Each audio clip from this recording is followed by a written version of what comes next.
Centuries ago, behind palace walls and golden thrones, a quiet revolution was taking place.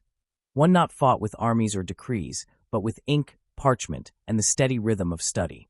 The Habsburg Empire, remembered for its power, politics, and opulence, was also home to some of the most rigorously educated women in European history.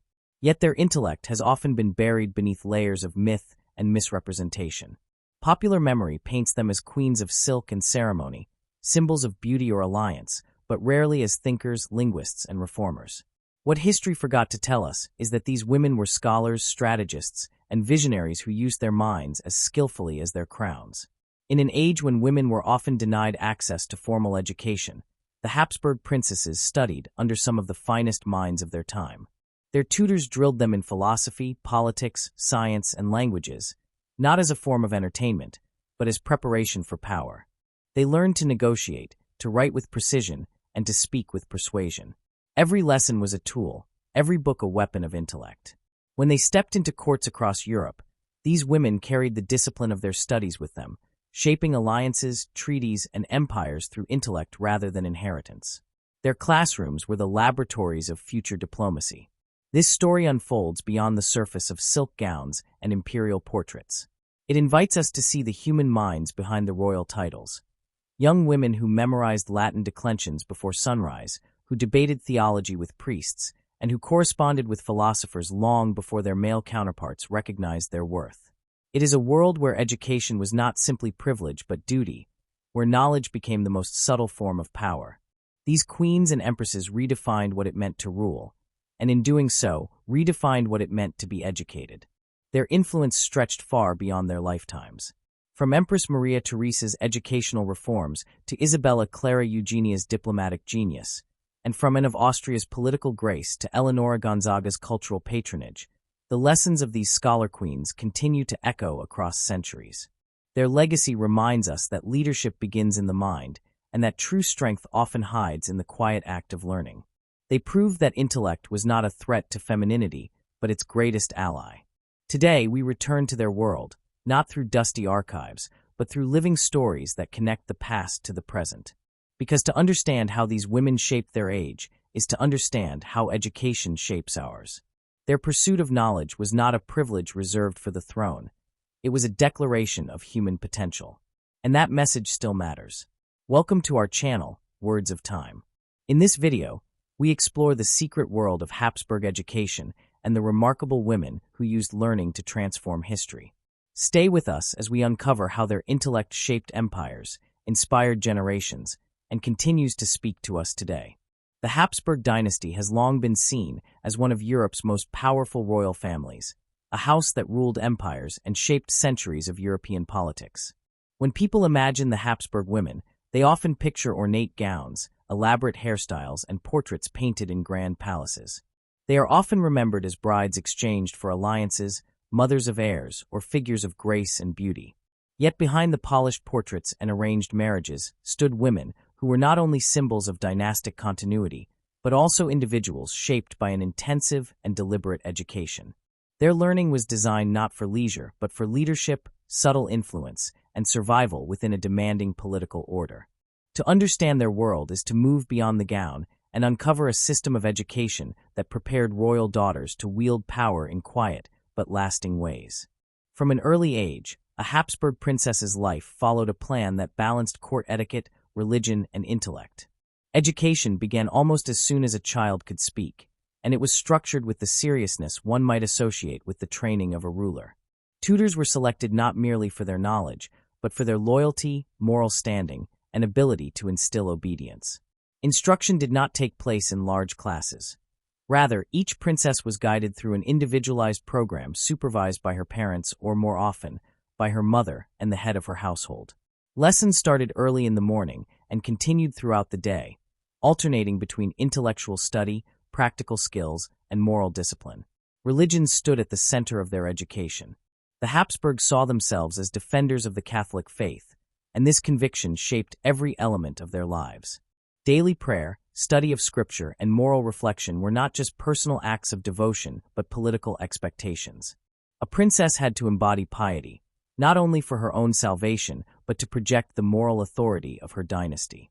Confessors and theologians often served as mentors, teaching both doctrine and the art of moral reasoning. The young women learned to connect faith with duty, preparing them to navigate political life with an understanding that their actions reflected not only on themselves, but on their entire house.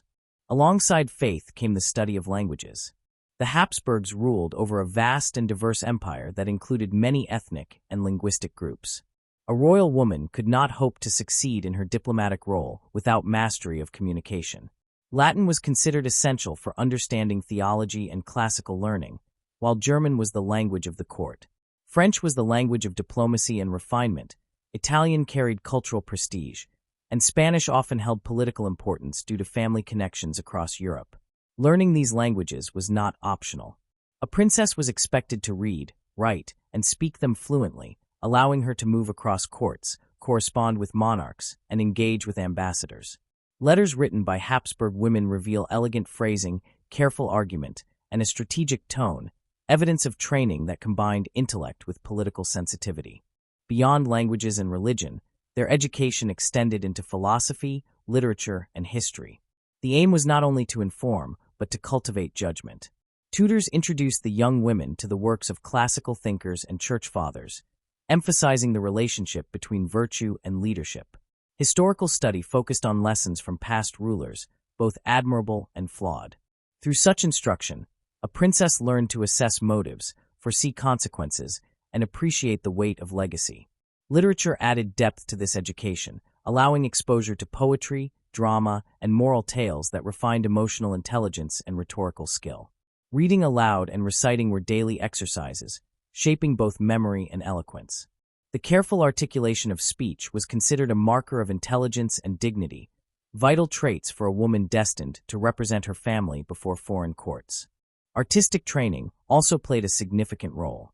Music, painting, and dance were not simply diversions, but integral components of education. Mastery of these arts projected refinement and control. A princess might be taught to play several instruments, to compose simple melodies, or to sing with precision. Music lessons often doubled as training in discipline and patience. Painting and drawing were valued not only as accomplishments, but as exercises in observation and creativity. Dance instruction, conducted with strict formality, prepared them for court presentations where grace and poise communicated authority without words. The ability to move confidently across a ballroom or bow with elegance before a sovereign was as carefully taught as the ability to compose a diplomatic letter. Equally important was instruction in practical governance. Even though women rarely ruled directly, many acted as regents, advisors, or mediators. Their tutors exposed them to economics, geography, and the administration of estates. They studied the management of resources, trade patterns, and agricultural production. Lessons on geography went beyond maps, encompassing knowledge of regions, peoples, and customs within and beyond the empire. Through this, they gained a sense of how the world functioned, preparing them to interpret political developments with informed insight. They learned how to read reports, assess budgets, and understand the practical realities that underpinned court life.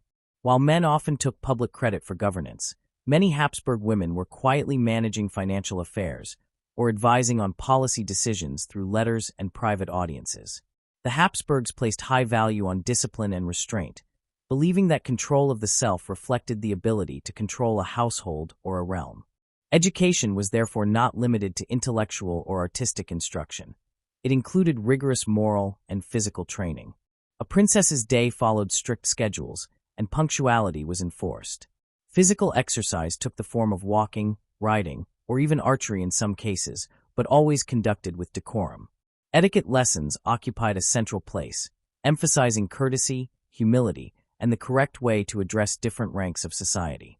These practices instilled the ability to navigate complex hierarchies gracefully, a skill that would serve them in marriage and diplomacy alike. One might assume such an upbringing produced obedience alone, yet many of these women developed remarkable independence of thought. Their education encouraged reflection and self-command, which, in turn, fostered quiet confidence. Habsburg princesses were often better read than their husbands and capable of engaging in serious discussion with scholars and statesmen. Some became active patrons of the arts and sciences, while others engaged directly in political correspondence. Their intellectual grounding allowed them to judge character, argue their case, and understand the forces shaping their world. Far from being ornamental, they were often the steady hands guiding families and even governments through turbulent times. Consider Maria Theresa, perhaps the most famous Habsburg ruler, whose education exemplified the system's potential. From childhood, she was immersed in study under her father's close supervision. Though women were not expected to reign, she received instruction in law, languages, and administration equal to that of a prince. When she inherited the throne, her education proved indispensable. She corresponded with ministers in multiple languages, reformed institutions, and defended her realm with insight and determination. Her success was not the result of chance, but of deliberate preparation that merged intellect with moral purpose. Her daughters, too, benefited from this approach. The best known among them, Marie Antoinette, was sent to France as a symbol of alliance.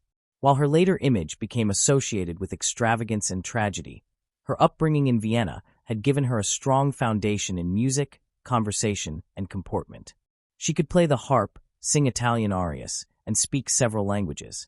Although she entered a foreign court at a young age, her training helped her adapt to an unfamiliar environment. Unfortunately, the French court valued display over depth, and the intellectual seriousness of her Viennese education did not find easy expression there. Still, her letters show a disciplined mind, even under pressure, shaped by years of moral and cultural instruction. Many lesser-known Habsburg women also demonstrated how this education translated into influence. Archduchess Maria Anna, for example, corresponded with theologians and scientists, supporting the study of astronomy and mathematics. Archduchess Maria Christina pursued art and painting, producing works admired for their technical skill. Their learning was not limited to domestic or decorative subjects, but extended to intellectual pursuits traditionally reserved for men. These women contributed quietly to the cultural and intellectual life of Europe, bridging the worlds of faith, science, and politics. The design of their education reflected a careful balance between public image and private capability. The Habsburg court understood that a well-educated woman enhanced the prestige of the dynasty. She embodied refinement, intelligence, and virtue, qualities that reinforced the legitimacy of her family's rule. Yet beneath that surface, the curriculum built resilience and strategic awareness. A princess needed to manage homesickness, navigate rivalries, and endure isolation when married into distant courts. Her training in language and manners was also training in adaptation. It gave her the tools to read people, sense political tensions, and use charm as a diplomatic weapon. Education was, in essence, her form of armor. Religious devotion remained the moral framework holding this system together, but intellectual curiosity often pushed its boundaries. Some princesses read works of Enlightenment thinkers, studied the natural sciences, or discussed reform with visiting scholars. They learned to reconcile faith with reason, tradition with progress. This tension gave their education a richness rarely recognized. It allowed them to contribute to intellectual life indirectly, through patronage and influence rather than authorship or public speech. In salons and correspondence, they advanced ideas about governance, morality, and education itself. The image of passive princesses fades when one sees how engaged they were with the questions of their age. The role of women in dynastic politics required subtlety, and their education provided the means to exercise it.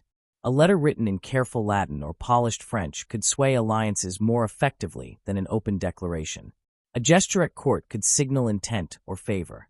These skills, taught from childhood, turned social performance into political action. The court became both a classroom and a stage where education was tested daily.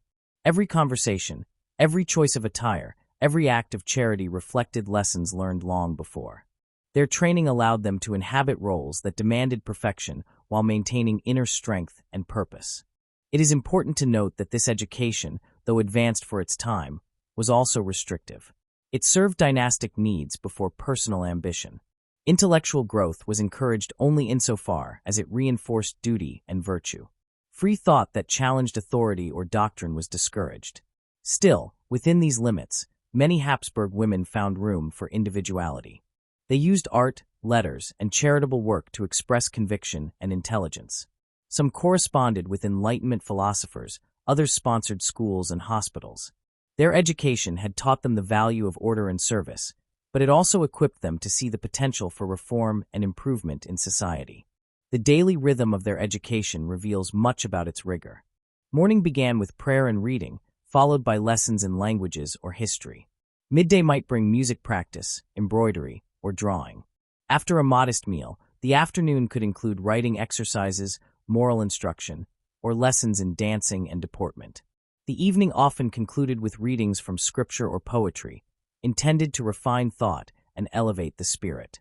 Tutors assessed progress constantly, and mistakes in behavior were corrected swiftly. Education continued into adolescence and even adulthood, as married women were expected to maintain their studies and pass them on to their children. The emphasis on continuity meant that mothers became teachers in their own right. A Habsburg mother took pride in guiding her daughters, ensuring that they were prepared for the same responsibilities she once faced. This intergenerational transmission of knowledge preserved traditions, but also fostered solidarity. Letters between mothers and daughters reveal not only affection, but intellectual exchange. They discussed politics, philosophy, and family matters with insight that speaks to lifelong learning. Education, in this sense, was not confined to childhood but remained a defining feature of identity throughout life. Even in convents, where some Habsburg women spent their lives, education did not cease. Cloistered princesses managed estates, directed artistic commissions, and oversaw charitable projects. They applied the administrative and cultural training of their youth to spiritual communities, turning monasteries into centers of learning and art. Their letters and records show awareness of world affairs and correspondence with rulers and scholars. Far from retreating from society, they remained engaged participants in the intellectual and spiritual life of Europe. The broader legacy of Habsburg education lies in how it shaped the image of female virtue and competence across Europe. Other royal houses observed the results and adapted similar practices. The idea that royal daughters should be educated not only in grace but in governance gained ground during the 18th century, partly due to the example set by the Habsburgs. Education became a form of soft power, exporting cultural and moral influence across borders. The polished manners, refined speech, and intellectual curiosity of Habsburg princesses became a model for courts from Madrid to St. Petersburg. Their schooling also reflected a changing view of women's capabilities. While the official doctrine of the time held that women were secondary to men, the lived experience of these educated princesses suggested otherwise. They demonstrated that intellect and virtue were compatible with femininity, and that education strengthened rather than undermined a woman's role in family and society. This quiet example influenced later debates about women's education, showing that learning was not the enemy of duty but its foundation. Their lives became arguments, lived rather than written, for the value of the educated mind. In their private writings, some Habsburg women expressed the tension between personal aspiration and dynastic expectation. They were aware of the limits placed upon them, but also conscious of their own abilities. Education had given them a sense of identity that could not be entirely confined by tradition. They sought meaning in study, correspondence, and patronage, leaving behind traces of thought that challenged the stereotype of royal passivity. Their intellects, trained in precision and empathy, found expression in the way they governed households, influenced policy, and guided generations to come. When we step back from the portraits and look at their education in detail, we find a world of purpose and design. Each lesson, each discipline, served to form women who could embody power with restraint, intellect with faith, and grace with authority. Their education was not an afterthought, but a carefully constructed system that mirrored the ambitions of the Habsburg Empire itself. It aimed to produce not scholars or philosophers, but women capable of sustaining an empire through intellect, discipline, and virtue. They learned to read the signs of politics as easily as they read scripture, to balance loyalty and self-awareness, and to see knowledge as both duty and strength. The legacy of Habsburg education endures in the records they left behind. Letters filled with insight, diaries that reveal curiosity, and works of art that testify to skill and taste.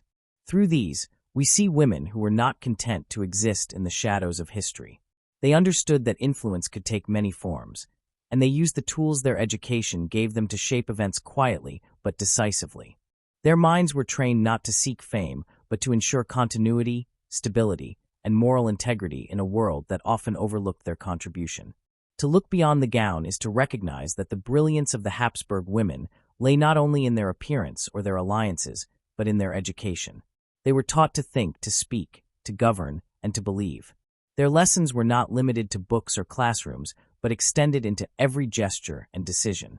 Education became their invisible crown, as essential as any jewel they wore. It gave them the means to endure and to lead within the constraints of their world. Through it, they transformed what could have been a life of ornament into one of quiet power and enduring influence. The legacy of Habsburg education reached its fullest expression in the lives of the women who managed to translate their learning into tangible acts of leadership and intellect. Among them, none stands taller than Empress Maria Theresa, whose reign became a testament to how rigorous preparation and disciplined intellect could transform both a dynasty and a continent. She inherited not only a vast empire, but also the weight of centuries of tradition that had never before allowed a woman to rule in her own right. Yet she turned that inheritance into an opportunity to redefine authority itself. Her education, grounded in faith, languages, and governance, became the foundation upon which she built a new image of female rulership, one that combined strength with morality, intellect with compassion, and order with reform. Maria Theresa's early upbringing reflected the seriousness of her father's intent.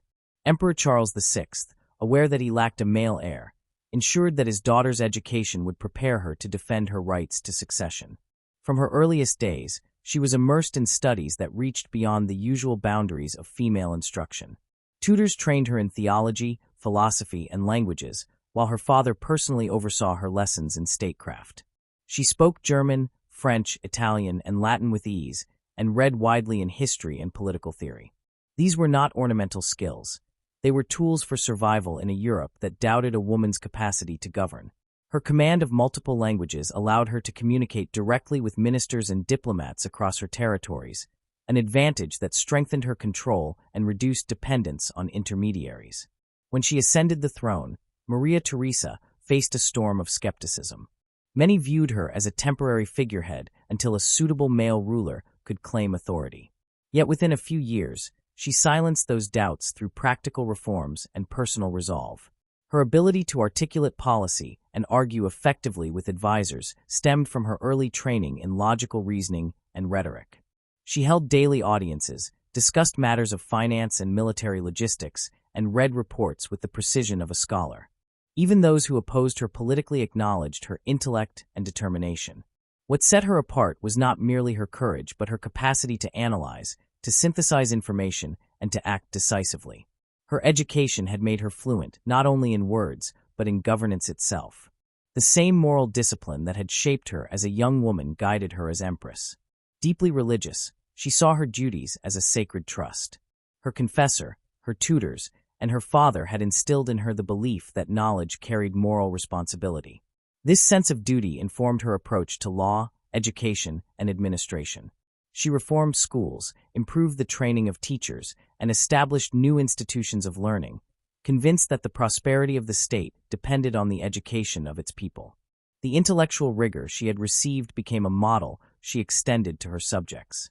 She ordered the creation of curricula that emphasized literacy, arithmetic, and moral instruction for both boys and girls, reflecting her belief that knowledge and virtue must grow together. Maria Theresa's learning was not confined to abstract theory.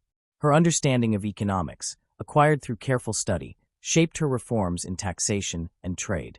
She balanced budgets, reorganized bureaucracy, and introduced more equitable systems of revenue collection. Behind every decree was the mind of a woman who had been taught to see knowledge as practical and serviceable. Her tutors had taught her to read deeply, to question respectfully, and to reason logically. She used those same skills in council meetings, often catching ministers off guard with her insight. Letters and memoranda written in her own hand reveal clarity of expression and disciplined thought.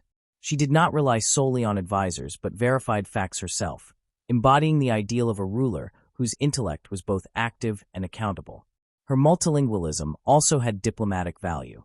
It allowed her to maintain personal relationships with foreign monarchs and ambassadors, a quality that often softened the harshness of political conflict. She wrote letters in French to the King of France, in Italian to the Pope, and in Latin to theologians whose opinions she sought. Through her words, she conveyed both intellect and empathy, demonstrating that diplomacy was as much an art of understanding as it was of negotiation. This ability to communicate across cultures reflected the cosmopolitan education of the Habsburg court, where languages were taught not only as instruments of knowledge, but as bridges between nations. Despite the demands of empire, Maria Theresa remained a student at heart. She continued to read widely, collecting books on law, geography, and theology. Her court became a center of learning, attracting scholars, musicians, and artists. Yet she maintained discipline in intellectual life, favoring substance over fashion. Enlightenment ideas reached Vienna during her reign, and although she did not always agree with their secular tone, she recognized the value of reason and evidence. She corresponded with philosophers and allowed her son Joseph to explore new ideas, even when they challenged her conservative instincts. Her own education had given her the confidence to engage with different viewpoints without fear. She believed that knowledge, even when unsettling, was necessary for sound judgment. Her leadership style reflected the lessons of her youth: patience, order, and clarity.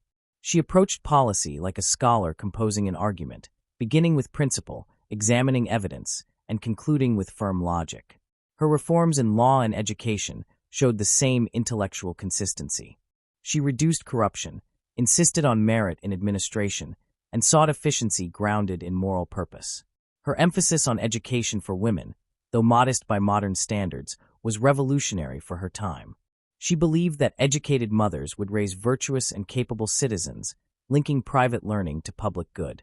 In this, she extended the spirit of her own upbringing to the next generation.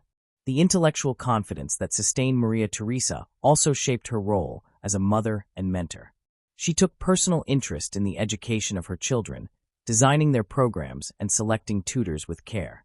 Her letters reveal a woman who valued reason over indulgence, urging her daughters to think clearly, write properly, and act with dignity. She reminded them that birth alone did not ensure greatness. Education and virtue did. This belief carried forward the Habsburg conviction that learning was not a privilege but a duty, especially for those who would one day represent the family across Europe. If Maria Theresa embodied the synthesis of intellect and governance, Isabella Clara Eugenia demonstrated how education could refine diplomacy and culture. Born in the late 16th century, she was the daughter of Philip II of Spain and Anna of Austria, both members of the Habsburg house. From her earliest years, Isabella was recognized as unusually intelligent. Her father, a devout and serious man, ensured that her education matched the highest standards of the court. She was taught Latin, Italian, French, and Spanish, along with theology, philosophy, and the fine arts. Her tutors cultivated her intellect while reinforcing the values of faith and obedience. The result was a woman whose mind combined scholarly precision with political insight. Isabella's education was deeply influenced by the Spanish tradition of disciplined learning. She read classical authors, studied the Church Fathers, and learned to compose letters with clarity and grace. Her fluency in multiple languages allowed her to read European scholarship and correspond across borders. She was trained in music, painting, and architecture, acquiring an aesthetic sensibility that would later shape her patronage of the arts. Yet her most significant lessons came from observing her father's rule. Philip II often discussed matters of state with her, trusting her judgment in correspondence and administration. These informal tutorials in governance were as important as her formal studies, preparing her for a future that would blend intellect with diplomacy. When her father appointed her, alongside her husband Archduke Albert, as sovereign of the Spanish Netherlands, Isabella faced a region torn by conflict and rebellion. The 80 Years' War had left deep divisions between Catholic and Protestant communities, and governance required more than military might. It demanded tact, patience, and understanding, qualities her education had nurtured. She approached rule not as conquest, but as reconciliation. Her knowledge of theology allowed her to engage with religious leaders, while her linguistic and diplomatic skills helped her communicate across cultural lines. Under her guidance, the Netherlands experienced a period of relative peace and cultural renewal, known as the 12 Years' Truce, a testament to the success of intellect applied with moderation. Isabella's patronage of art and learning reflected both personal taste and political vision. She recognized that culture could unify divided people and elevate the image of her government. Her court in Brussels became a center of artistic brilliance, attracting painters, musicians, and architects. Among them was Peter Paul Rubens, whose work symbolized the harmony of faith and beauty that Isabella sought to project. Her appreciation of art was not superficial. She understood composition, symbolism, and the power of imagery in shaping public sentiment. This insight came directly from her education, which had linked artistic expression to moral and political purpose.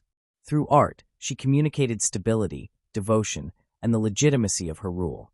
Her intellect also shone in administration. Isabella managed finances, directed councils, and handled correspondence with precision. Her letters reveal a calm and analytical mind, capable of balancing loyalty to Spain with the realities of local governance. She often mediated between conflicting interests, employing reason and empathy rather than force. Her education in logic and rhetoric served her well in negotiations, allowing her to persuade rather than command. Those who worked with her remarked on her ability to listen, to consider evidence carefully, and to reach fair conclusions. In a world where women rarely held such power, her intellect earned genuine respect. Religion remained central to her identity, as it had been to Maria Theresa's, but Isabella's piety was intellectual rather than rigid. She believed that faith should inspire learning and service. After her husband's death, she continued to govern as a nun, taking simple vows while retaining authority. Even in the convent, she remained a student of theology and a patron of scholars. She encouraged the study of languages and supported the Jesuit colleges that educated both clergy and laymen.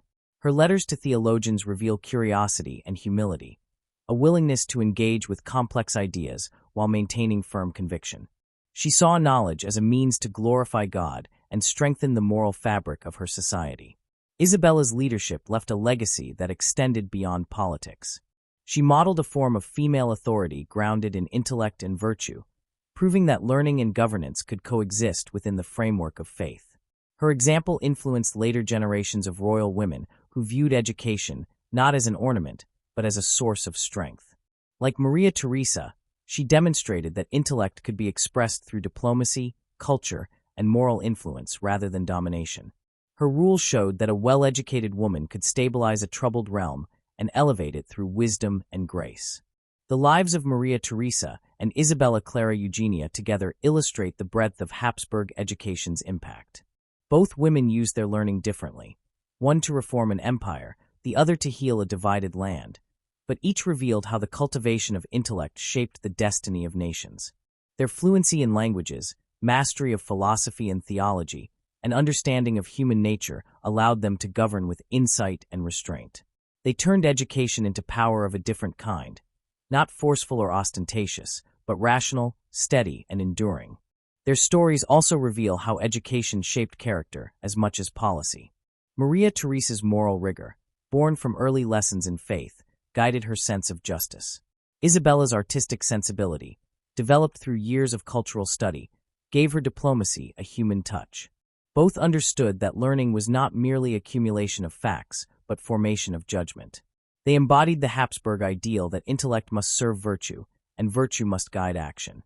Their education was designed not to make them scholars in the academic sense, but to make them wise in the practical sense, capable of discernment, compassion, and perseverance. Even their correspondence reflects this shared intellectual heritage. Their letters, preserved in archives, read like dialogues of reason and conscience. Maria Theresa's words are measured and firm, grounded in policy and faith. Isabella's are elegant and reflective, blending logic with grace. Both reveal an education that valued language as a mirror of the mind. They wrote with clarity that came from years of disciplined study, showing how literacy could become an instrument of leadership. In their penmanship, in their phrasing, and in their arguments, one finds the precision of thought that defined their rule. The influence of these scholar queens extended beyond their own lifetimes. Maria Theresa's reforms in education laid the groundwork for modern schooling systems in Central Europe, emphasizing merit and accessibility. Isabella's support for art and scholarship helped create a cultural renaissance in the Low Countries that endured long after her death. Through their intellect, they bridged eras of war and reform, faith and reason. They demonstrated that a ruler's strength could lie not in command alone, but in understanding. Their education allowed them to see governance as both science and art, a balance of knowledge and empathy that few of their male contemporaries achieved with equal grace. In the quiet dignity of their rule, we see the lasting value of Habsburg education. It produced women who could think independently, act responsibly, and lead with integrity. Their intellects were shaped by discipline, their morals by faith, and their imaginations by art. They were not rebels against their world but masters within it, using the very tools tradition gave them to shape history in their own way. To study them is to see education not as a privilege of gender or rank, but as a force that transcends both. Maria Theresa's empire and Isabella's provinces may have differed in scale, but the principles guiding their intellect were the same: knowledge grounded in faith, reason applied with compassion, and power tempered by conscience. They stand as reminders that the education of women, far from being a luxury, has always been a cornerstone of civilization. Their lives invite reflection on how learning shapes leadership and how intellect, when coupled with virtue, becomes a form of legacy more enduring than any monument. The Habsburg princesses who came before them laid the groundwork for this intellectual lineage, and those who followed inherited its lessons. Through Maria Theresa and Isabella Clara Eugenia, the ideals of discipline, curiosity, and moral strength found their highest expression. They proved that beyond the grandeur of titles and ceremonies lay the true measure of royalty, the ability to govern the mind before governing others. Their education had not only prepared them for power, but also taught them humility, the recognition that wisdom is never complete and learning never ends. In their stories, the myth of passive queens dissolves. What remains is the image of women who read, reasoned, and ruled with minds sharpened by study and hearts anchored in duty. Their intellects were their instruments, their education their armor, and their legacies their lasting argument for the power of knowledge. To look upon their reigns is to see the triumph of education not as ornament but as destiny, a testament to how the lessons taught in the quiet rooms of palaces could echo across the history of Europe and beyond. The intellectual tradition of the Habsburg dynasty did not end with the great figures of Maria Theresa and Isabella Clara Eugenia. It continued through the quieter brilliance of other queens and empresses whose learning shaped courts, influenced policies, and preserved the spirit of enlightenment through art, diplomacy, and moral thought. Among these figures stood Anne of Austria, a woman whose education and intellect helped bridge two great dynasties and two cultures often divided by politics and pride. Her life, like those of her foremothers, revealed how the disciplined minds of Habsburg women could operate within and beyond the boundaries imposed by their time. Anne of Austria was born into the heart of this intellectual lineage. As the daughter of King Philip III of Spain and Margaret of Austria, she inherited a world that valued ceremony, devotion, and education as intertwined aspects of royal identity. From childhood, she was taught languages, theology, and history under the supervision of tutors drawn from the most learned orders of Spain. Latin served as the foundation of her learning, French was introduced early, and Italian and Portuguese followed. She mastered each with precision, not merely memorizing vocabulary, but studying the moral and cultural weight that language carried.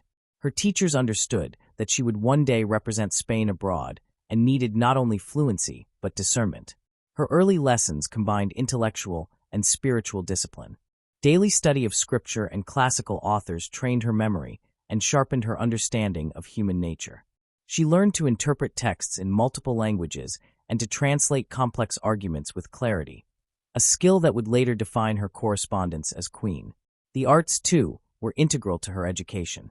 Music and dance, taught with strict formality, developed grace and self-control, while lessons in painting and embroidery encouraged patience and precision. Yet beneath these accomplishments lay a steady cultivation of judgment, the silent preparation for the political world awaiting her. When Anne married King Louis XIII of France, she carried with her not only the splendor of the Spanish court, but also the intellectual depth of her upbringing. The marriage was more a political alliance than a love match, intended to secure peace between two rival powers. At first, her position in France was uncertain. Cultural differences and political suspicion isolated her, and she found herself surrounded by courtiers who viewed her Spanish manners as signs of coldness. Yet her education provided her with a shield.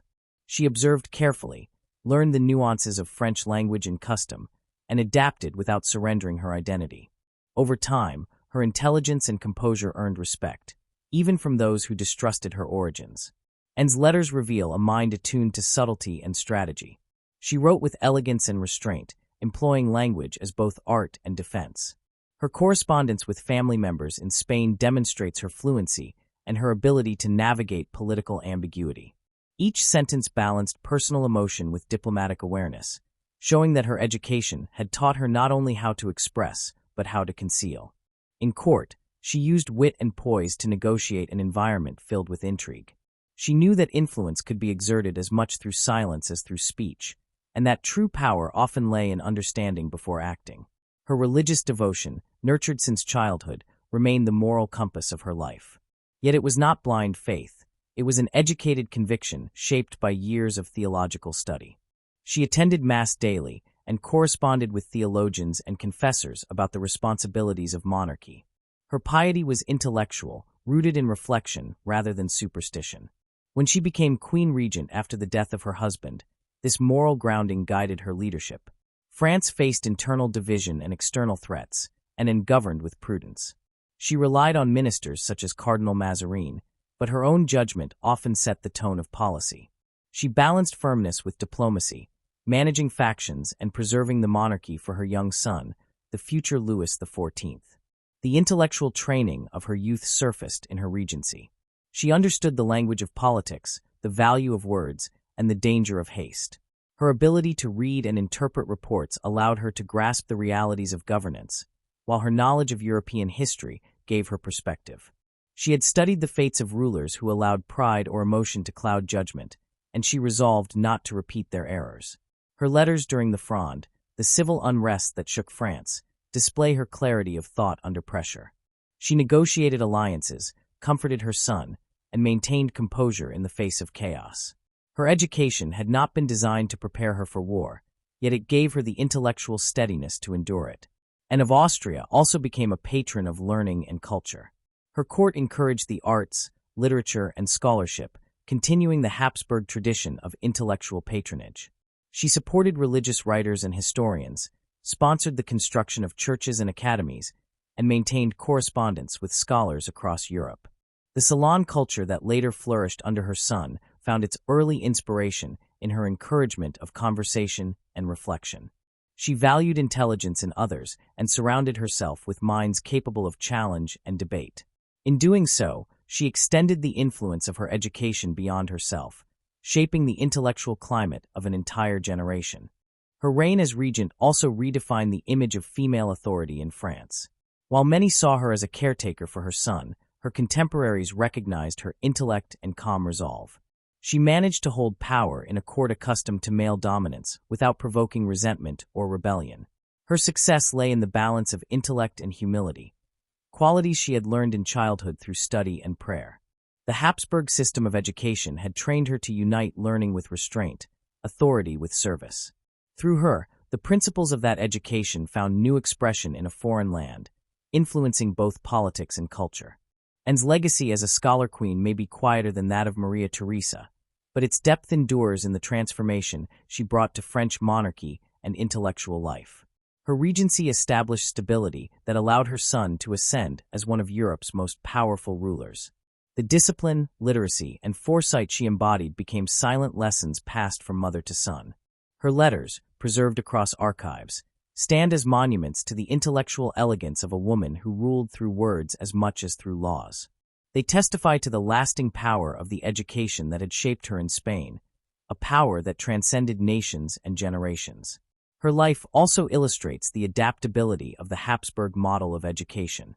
What began as a distinctly Catholic and Central European system of training for royal women found new application in the court of France. It proved that intellect and virtue could operate effectively in any political setting. Her success as queen and regent demonstrated that education was not confined by geography or gender. It was a force of continuity and evolution.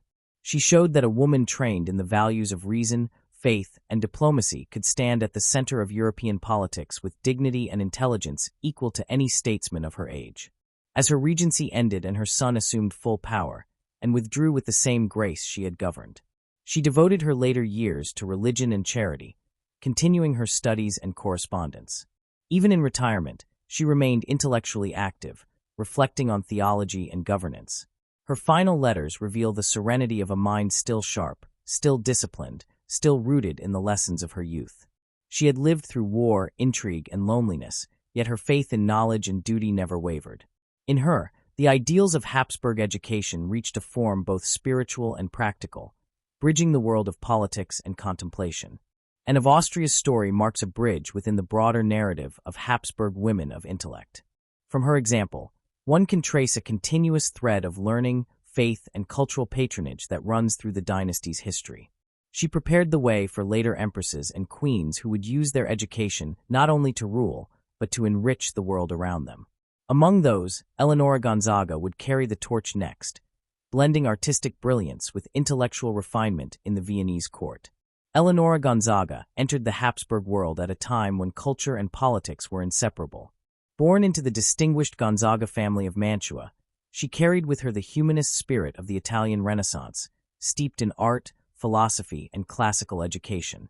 When she married Emperor Ferdinand II, she became not only an empress, but a bridge between Italian sophistication and Austrian devotion. Her education, cultivated from childhood, made her uniquely suited to play this role. She had studied Latin, music, and literature under some of the finest tutors in Mantua, and her intellect was sharpened by exposure to the flourishing cultural life of northern Italy. She learned that the arts could serve both beauty and politics, a lesson that would define her later influence in Vienna. At the imperial court, Eleonora's education became both her refuge and her instrument. Vienna in the 17th century was a city of solemn ceremony and religious gravity, yet under her presence it began to glow with artistic life. She understood the subtle connection between culture and authority, recognizing that artistic splendor could express imperial dignity as powerfully as military conquest. She founded theaters, sponsored musicians, and encouraged poetry, creating a space where art became a reflection of moral and political order. Her patronage of opera was particularly significant. Opera, at that time a new and evolving form, combined music, poetry, and stagecraft into a symbol of harmony, a value she saw mirrored in good governance. Under her guidance, the Viennese court became one of Europe's leading centers for musical and theatrical innovation. Eleonora's learning was not limited to the arts. She engaged deeply with theology and philosophy, studying with Jesuit scholars who admired her intellect and composure. Her faith was rigorous, yet she approached it with intellectual curiosity rather than blind devotion. Letters and records from her household reveal that she participated in discussions on moral philosophy, natural science, and literature. She saw knowledge as a means of glorifying God, believing that understanding creation deepened one's reverence for the Creator. This outlook, shaped by her education, helped her unite reason and faith in a way that reflected the Habsburg ideal of enlightened piety. Her cultural vision also had a diplomatic dimension. Through her correspondence with Italian and German scholars, she strengthened intellectual ties between regions divided by politics and war. She commissioned translations of devotional and philosophical works, ensuring that ideas flowed freely across linguistic borders. Her salons, though modest in scale compared to later Enlightenment gatherings, served as meeting places for poets, musicians, and theologians. These gatherings were not idle diversions, they were laboratories of thought, where conversation refined ideas and art became a shared language of peace. Eleonora's education had prepared her for this role. She knew that conversation required knowledge, tact, and humility, qualities that her tutors had instilled through years of disciplined study. In her personal conduct, she embodied the balance of intellect and grace that defined the best of Habsburg education. Observers noted her eloquence, composure, and calm authority. She spoke several languages fluently, often acting as intermediary in diplomatic exchanges. When conflict threatened, she advised moderation. When celebration was due, she ensured it was dignified. Her influence extended beyond the arts and into the moral tone of the court. She encouraged education for noble women, emphasizing the value of reading, writing, and music. Under her example, learning became not merely acceptable for women but admirable. Her intellectual generosity inspired others to study, discuss, and create, leaving a legacy that outlasted her reign. After the death of her husband, Eleonora continued to serve as a guiding figure within the imperial family. She advised younger members of the court, including her stepchildren, on matters of etiquette, culture, and charity. Her letters to them reveal a woman who viewed education as the foundation of virtue and the key to wisdom. She urged them to read widely, to think before speaking, and to see the world not through vanity, but through understanding. Even in widowhood, she remained active in artistic patronage, commissioning religious works and sponsoring performances that uplifted both spirit and intellect. Through her, Vienna became a place where art and scholarship flourished together, a living embodiment of her own education's ideals. If Eleonora Gonzaga represented the union of artistic refinement and moral intellect, Maria Anna of Austria exemplified the political and philosophical dimension of Habsburg learning. Born into the Spanish branch of the family, she was educated with the seriousness that defined that court's approach to royal instruction. From early childhood, her days were filled with study, prayer, and discussion. She learned Latin and French, read theological texts, and studied history and mathematics. Her tutors trained her to reason clearly, to write precisely, and to observe carefully. The discipline of her education fostered an intellect both logical and empathetic, a rare combination that would later make her one of the most respected queens of Spain. When Maria Anna married King Philip IV of Spain, she entered a world that was both familiar and foreign. The Spanish court, though governed by the same family tradition, was marked by stricter decorum and deeper religiosity than Vienna. Yet her education had prepared her for adaptation. She quickly mastered the subtleties of Spanish politics and learned to navigate the complex web of advisors and courtiers. Her fluency in multiple languages allowed her to read correspondence and reports directly, a skill that few queens possessed. She took an active interest in state matters, often discussing them privately with her husband. Her education had taught her that governance required both knowledge and moral vision, and she sought to embody both. Her intellectual curiosity extended beyond politics. Maria Anna corresponded with philosophers and theologians, asking questions about free will, divine providence, and the nature of virtue. She read widely in both classical and contemporary works, showing a taste for reflection that impressed her contemporaries. Her letters reveal a lively mind that balanced humility with insight. She did not claim to be a scholar, yet her reasoning showed the precision of one. Her conversations with Jesuit scholars often turned to the relationship between reason and faith, a topic that fascinated her throughout life. Her grasp of philosophical ideas influenced her approach to governance, particularly in her emphasis on moral responsibility and justice. Maria Anna's education also shaped her role as mother and regent. After her husband's death, she became the regent for her young son, Charles II. It was a difficult period, marked by economic hardship and political decline, yet her intellect provided stability. She read reports carefully, questioned ministers, and sought advice from learned counselors.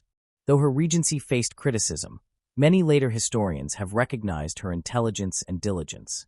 She tried to reform administration and reduce corruption, guided by the same principles of order and virtue that had been central to her education. Her command of language and logic allowed her to argue effectively with experienced statesmen, earning their respect even when they disagreed with her decisions. Maria Anna's understanding of education extended beyond the court.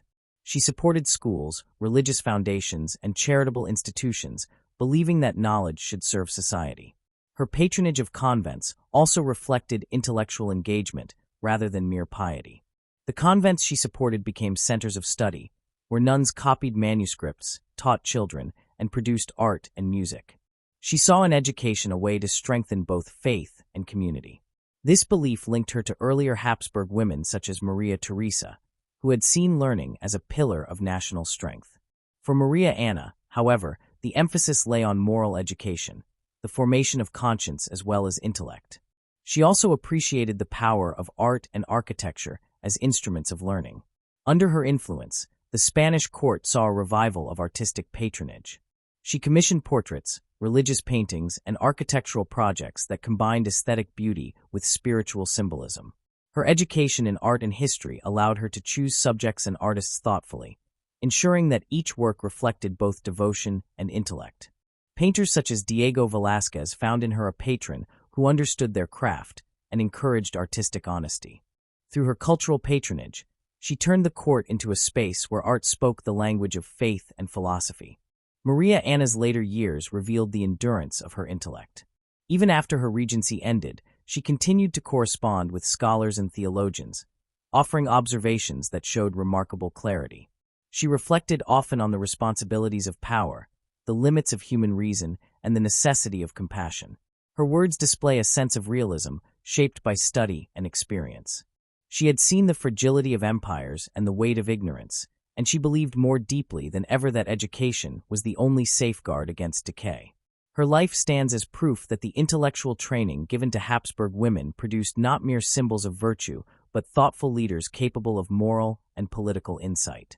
Through Eleonora Gonzaga and Maria Anna of Austria, the Habsburg tradition of education revealed its breadth. It could shape artists and philosophers, rulers and patrons, each expressing intellect through different forms. Eleonora used learning to elevate art and diplomacy. Maria Anna used it to sustain governance and faith. Both demonstrated that the educated mind, disciplined and humble, could serve as a source of harmony in turbulent times. Their intellects did not demand recognition, yet their influence radiated through culture and politics alike, enriching the world they inhabited. Margaret Theresa of Spain inherited not only the regal splendor of her lineage, but also its intellectual discipline. Born into the twilight of Habsburg power, she represented both continuity and change. Her world was one in which ceremony still carried immense weight, yet beneath the glittering surfaces of court life ran a quiet current of learning. From early childhood, Margaret Theresa was immersed in the educational methods perfected through generations of Habsburg women. Tutors chosen from Spain's most respected religious orders instructed her in language, theology, music, and the arts. She learned Latin, German, and Italian, as well as French, the language of diplomacy. Her lessons also included philosophy, moral instruction, and the natural sciences, for even in an age of dogma, the Habsburgs saw knowledge as a divine pursuit. Her education was marked by both rigor and imagination.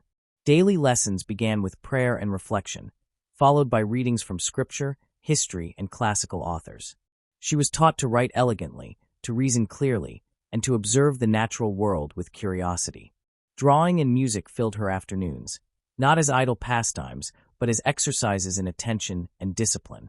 Each subject reinforced the values of patience, order, and humility, qualities considered essential for royal character. Yet Margaret Theresa also showed early signs of independent thought. Her letters, written when she was barely in her teens, reveal a lively intelligence and a gentle wit. She took an interest in court politics, art, and the scientific experiments that fascinated scholars of her time. It was clear that her mind, like her spirit, had inherited the best of her family's traditions. One of the most remarkable aspects of Margaret Theresa's education was her exposure to art. Living in the Spanish court, she grew up surrounded by painters, musicians, and architects who were shaping the Baroque style.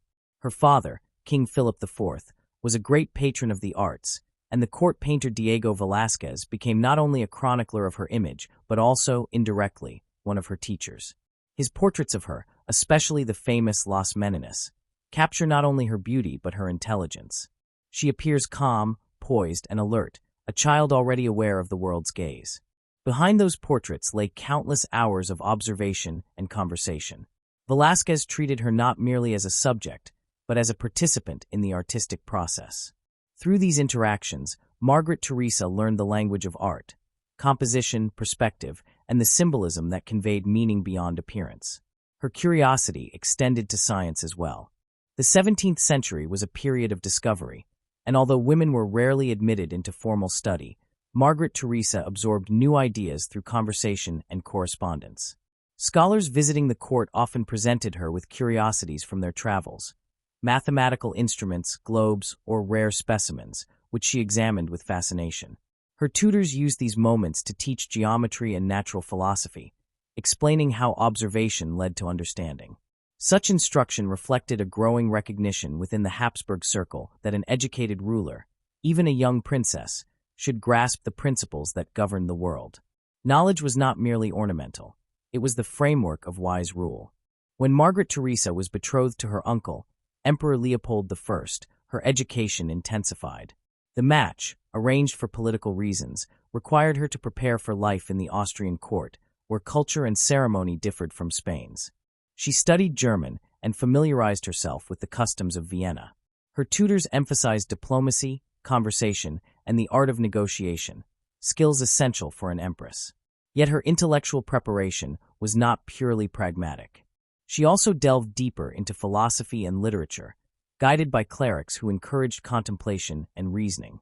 Her letters from this period show maturity beyond her years, combining courtesy with insight.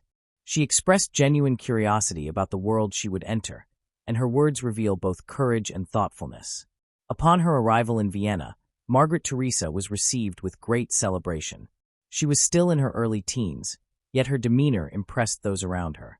She conversed fluently in several languages, showed interest in the arts, and adapted quickly to her new surroundings. Her education had made her not only knowledgeable but adaptable, capable of engaging with scholars, artists, and statesmen alike.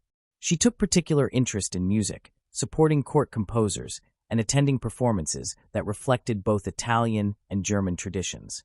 Like Eleonora Gonzaga before her, she saw art as a bridge between nations and as a means of expressing harmony.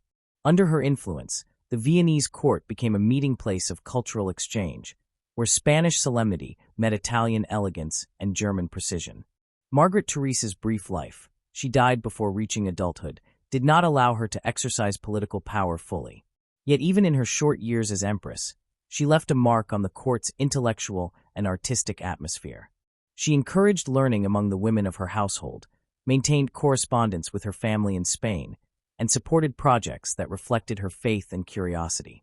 She brought with her a sense of intellectual dignity that inspired those around her. Her grace was not merely external, it was the reflection of an educated mind.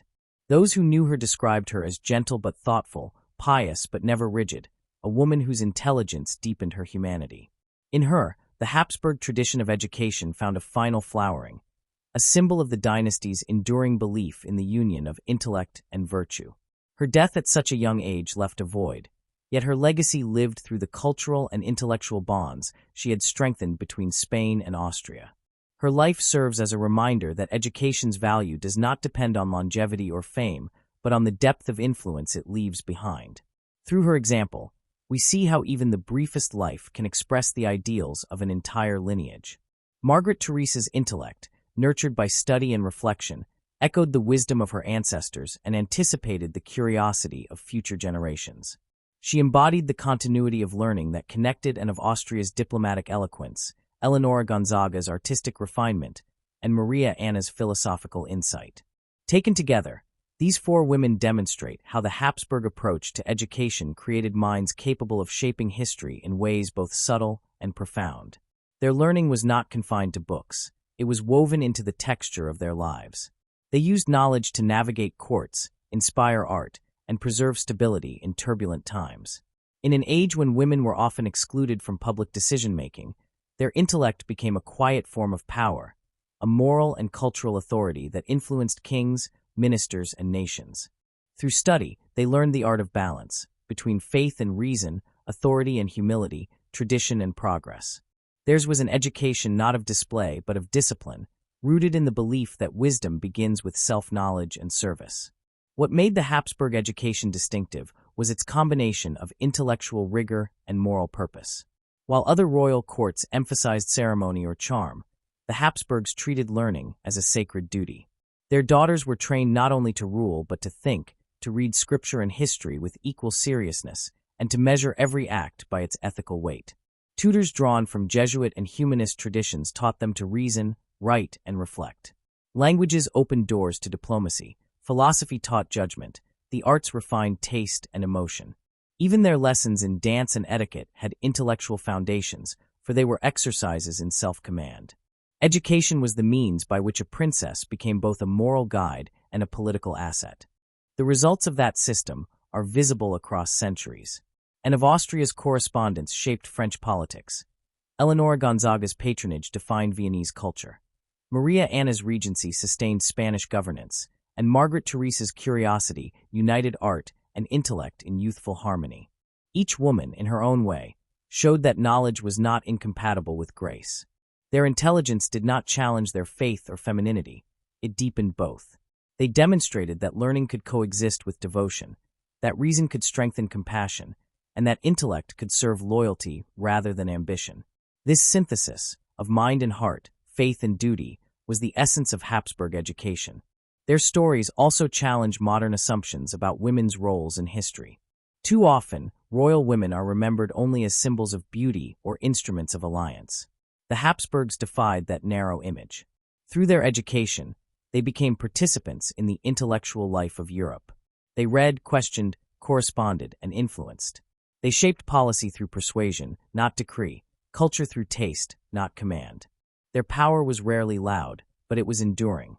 Behind many great rulers stood these educated women, guiding with patience and wisdom learned from years of disciplined study. Their legacy invites a reevaluation of how intellect and leadership were expressed in the early modern world. The connection among them also reveals the evolution of education itself. From Anne's Renaissance humanism to Margaret Theresa's Baroque curiosity, the Habsburg model adapted to each era without losing its essence. It remained anchored in faith and duty, but expanded to include new sciences, new languages, and new philosophies. It prepared women not only to survive, but to contribute meaningfully to their societies. That adaptability is perhaps its greatest triumph. In teaching their daughters to read the world with discernment, the Habsburgs ensured that their dynasty would produce thinkers as well as rulers. In reflecting on their lives, one sees how education functioned as both inheritance and expression.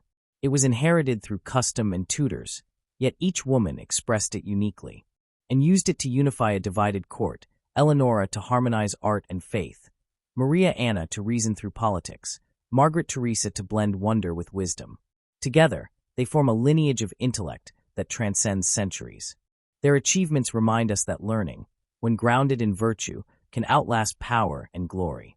The empires they served have faded, but their minds remain luminous in history. The image of the Habsburg woman, then, is not that of a passive ornament or political token. It is the image of a thinker, disciplined, eloquent, and self-aware. Her gown may have symbolized majesty, but beneath it lay the mind of a scholar. She read, listened, reasoned, and acted with purpose. Her education gave her the ability to translate ideals into reality, to see beyond personal interest, and to uphold the dignity of her position with wisdom. In an age that measured women's worth by lineage or appearance, the Habsburgs measured it also by intellect. That quiet revolution reshaped the royal image, turning queens into models of learning and virtue. The legacy of these scholar queens continues to echo in modern thought. They remind us that education is not confined by gender or circumstance, and that the pursuit of knowledge is an act of courage as much as curiosity. Their lives show that intellect can thrive within constraint, and that true wisdom often reveals itself in patience, not power. In their libraries and correspondence, in their patronage of the arts and care for governance, they wove learning into the very fabric of empire. Their example transcends the centuries, inviting admiration not for their crowns, but for their minds. From the classrooms of convents to the chambers of palaces, the Habsburg women carried the light of learning forward. They studied not for acclaim, but for understanding, not to dominate, but to serve. Their education, though born of privilege, became a means of purpose. They proved that intellect could humanize authority, that thought could guide faith, and that knowledge, when joined with compassion, could shape history with grace. Beyond the gown and the crown, they were the guardians of wisdom, the scholar queens whose influence reached far beyond their time and whose lessons remain as vital as ever.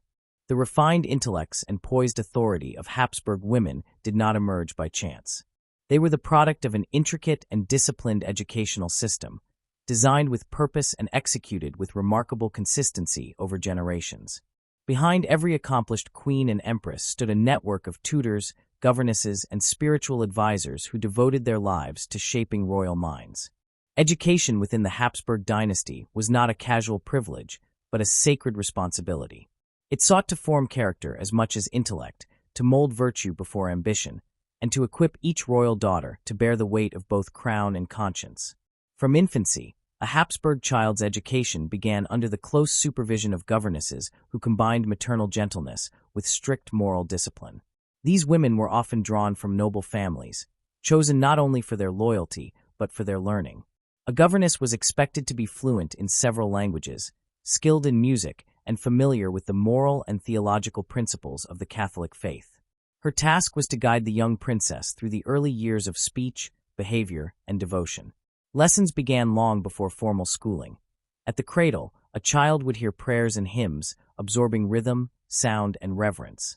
The governess set the tone for the child's intellectual and spiritual life, ensuring that even play carried traces of purpose. As the child grew, tutors joined the household. These men and women were often scholars of reputation, drawn from universities and religious orders such as the Jesuits, Benedictines, and Augustinians. They brought with them not only knowledge, but a clear pedagogical philosophy.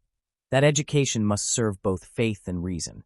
A Habsburg princess was to understand the world, but she was also to see it through the lens of divine order.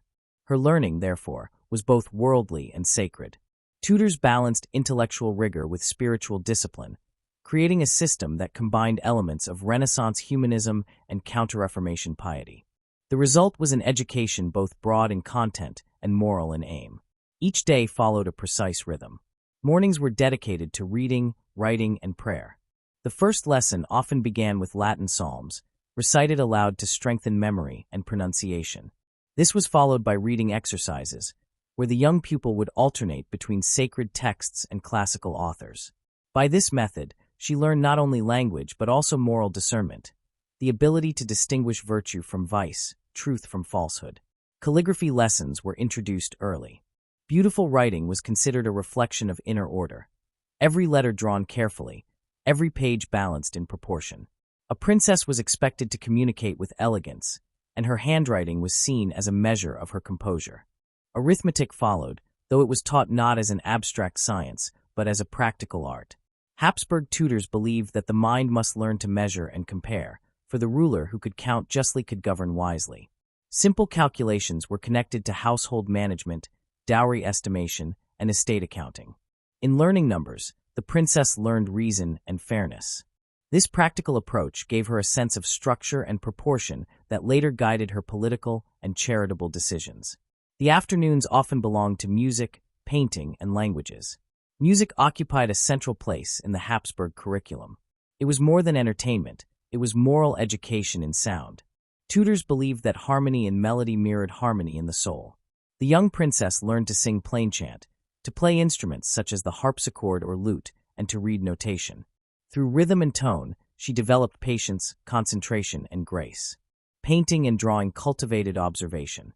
She learned to depict flowers, birds, and biblical scenes, not as idle diversions, but as exercises in seeing beauty as reflection of divine perfection. Language instruction was relentless but rewarding.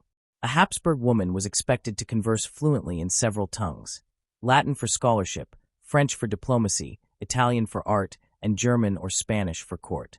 Each language opened a different intellectual world, and tutors used conversation, reading, and translation to embed fluency. Reading aloud was a daily ritual. It trained diction, confidence, and memory. Tutors sometimes arranged debates in different languages, testing the princess's ability to think clearly and respond with poise. Such exercises were invaluable in preparing her for future court life, where diplomacy often depended on tone as much as substance.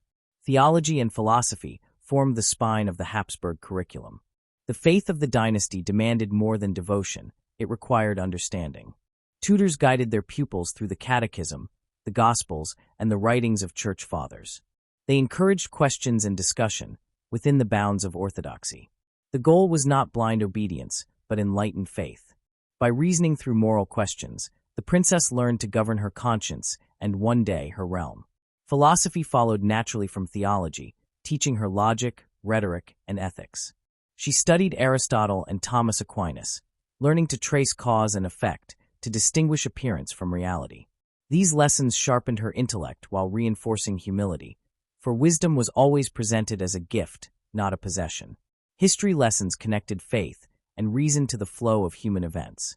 The past was not treated as mere chronology, but as moral narrative. The young Habsburg learned the deeds of saints and rulers, the rise and fall of empires, and the virtues and follies that shaped nations. History was a teacher of prudence. By studying how others had ruled and erred, she prepared herself for the responsibilities of power. Her tutors encouraged her to draw parallels between ancient examples and her own time, cultivating a habit of reflection. Geography accompanied history, grounding moral lessons in physical reality. Maps were studied not only for knowledge of territory, but for understanding of culture and trade. A princess was expected to grasp the interconnectedness of the world, for she was born to represent her family on an international stage. Science, though limited by the era's conventions, found a modest but growing place in Habsburg education. The Jesuit tutors in particular were enthusiastic about teaching natural philosophy, the study of God's creation through observation and reasoning. The young princess might examine plants, minerals, or instruments such as globes and astrolabes. Lessons in astronomy taught her to admire the order of the heavens, Lessons in anatomy, conducted through texts rather than dissection, reminded her of the complexity of the human form. Such studies encouraged curiosity without challenging faith, illustrating how divine wisdom manifested in nature's laws. By blending science with theology, the Habsburg tutors cultivated a worldview in which learning and belief were allies, not rivals. Discipline was the silent teacher that bound these subjects together. Every lesson, from calligraphy to music, demanded concentration and repetition. The day was divided with precision: study, prayer, recreation, and rest, all carefully timed. Meals were accompanied by readings from scripture or moral stories, turning even nourishment into learning. The governess maintained order with patience and vigilance, ensuring that diligence never turned into vanity. Praise was given sparingly, correction with kindness. The emphasis lay on self-mastery, the idea that knowledge must be governed by virtue. To know much but act unwisely was seen as failure. To learn with humility was victory. Such a system might seem rigid by modern standards, yet within it lay room for individuality. Each princess brought her own temperament, and tutors adapted their methods accordingly. Some learned best through conversation, others through writing or music. A talented pupil might be introduced to poetry or philosophy earlier. A more devout one might study theology in greater depth. The Habsburgs understood that education was not mechanical but personal, that intellect must grow from within. Their tutors were chosen not merely for scholarship, but for insight into human nature. They were expected to know when to encourage, when to correct, and when to let silence teach. In this sensitivity lay the true artistry of the Habsburg learning system. The system's success rested on its integration of intellect, morality, and practicality. Knowledge was always tied to purpose. When a princess practiced handwriting, she was preparing to sign treaties. When she studied arithmetic, she was learning to manage estates. When she read history, she was training her judgment. When she sang, she was cultivating harmony of mind. Every discipline reflected an aspect of rule and character. The Habsburg belief was simple but profound. That education should mirror the order of the universe, where each part serves the whole. By the time a Habsburg princess reached adolescence, she had already acquired the foundation of a scholar and the discipline of a ruler. Her letters showed clarity, her speech confidence, her manners grace. She could discuss theology with bishops, literature with poets, and policy with ministers. Yet she was also trained to listen, to consider before speaking, to respect the limits of knowledge, to understand that wisdom begins where certainty ends. In this blend of intellect and humility lay the secret of the Habsburg educational ideal. This ideal was tested and refined over centuries, adapting to the needs of each generation. As Europe changed, through war, reform, and discovery, the Habsburgs adjusted their curriculum but never abandoned its principles. Tutors introduced new subjects, new languages, and new scientific ideas, yet always within the framework of faith and reason. The continuity of the system ensured that each queen and empress, from Anne of Austria to Maria Theresa, shared not only blood but intellectual lineage. Their thoughts, their letters, their policies bore the imprint of the same disciplined formation. The precision and consistency of the Habsburg learning system owed much to the collaboration between tutors and governesses. Each had distinct roles but shared a common purpose: to cultivate wisdom through discipline. The governess oversaw the rhythm of daily life, ensuring that lessons began on time, that behavior met expectation, and that study never became mere routine. She acted as moral guide, guardian, and often confidant. In her presence, the young princess learned the manners of humility and the language of restraint. Her supervision extended to the smallest details: the neatness of a desk, the tone of a greeting, the posture during reading. Every gesture carried meaning, for external order reflected inner harmony. The tutors, on the other hand, represented the intellectual heart of the system. They were selected with great care and often came from the most respected religious and academic institutions of the empire. Their appointment required not only mastery of subjects, but also a temperament suitable for teaching royalty. They were expected to combine scholarship with dignity, authority with gentleness. A tutor could never forget that his pupil might one day rule nations. This awareness infused every lesson with gravity. Yet within that solemnity, learning often took a form that was dynamic and creative. The best tutors encouraged dialogue rather than lecture, guiding the princess toward discovery rather than dictation.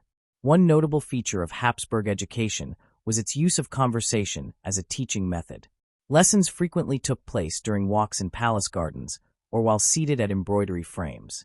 The governess or tutor would pose questions about nature, history, or moral behavior, prompting the pupil to think aloud.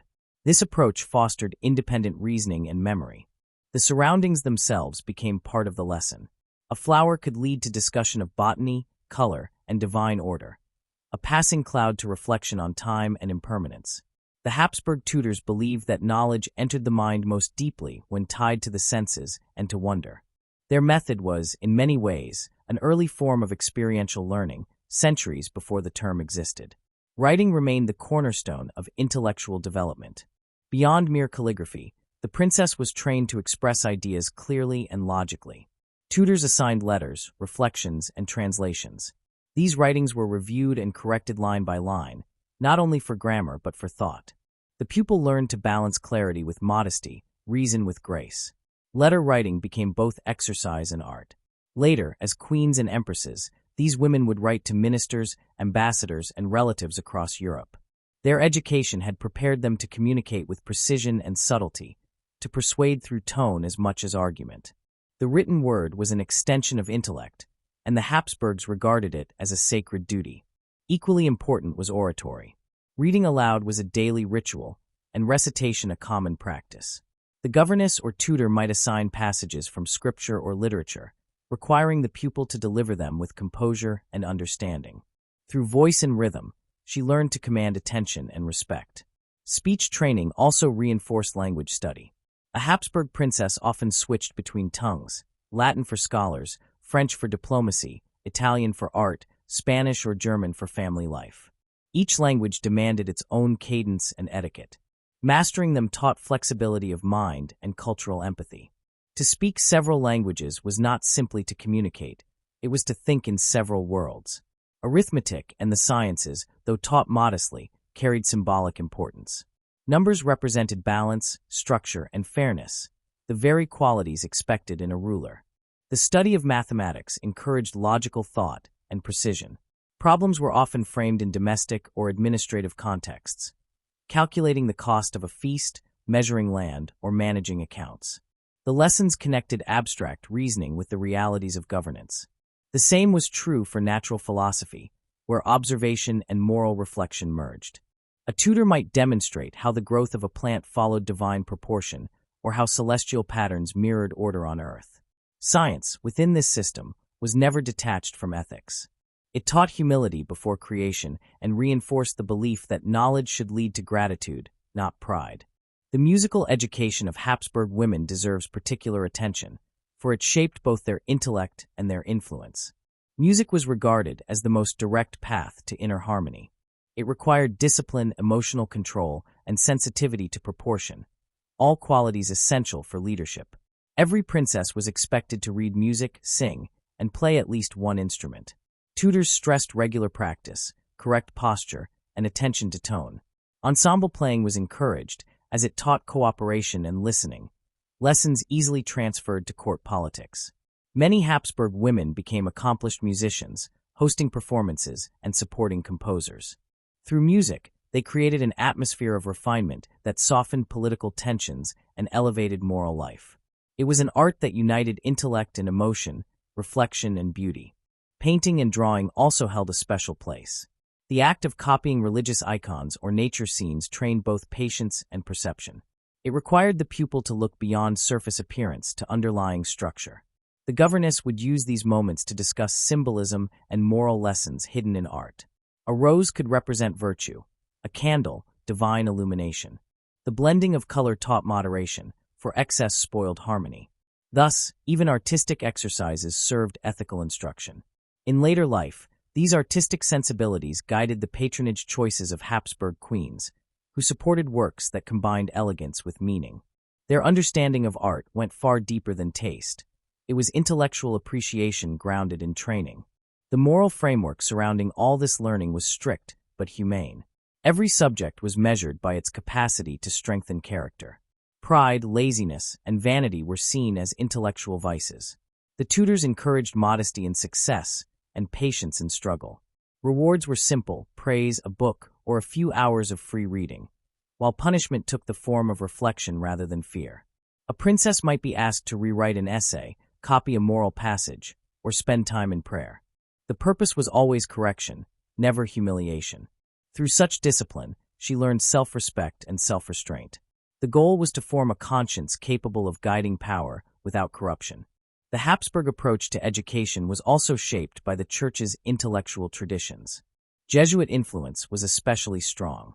The Jesuit model emphasized clarity of reasoning, mastery of rhetoric, and spiritual introspection. Tutors trained their pupils to examine motives, to see every decision as a moral act.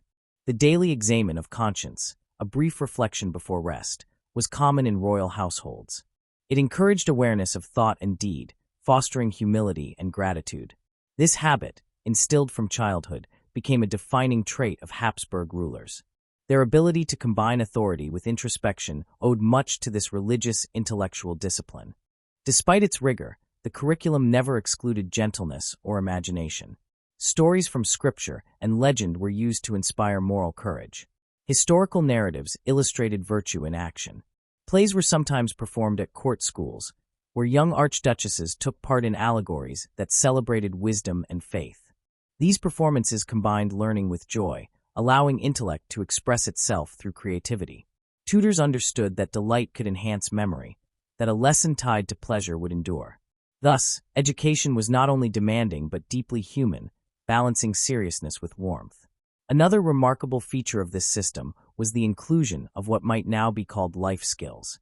Royal daughters were taught to manage household affairs, direct servants, and oversee charitable works.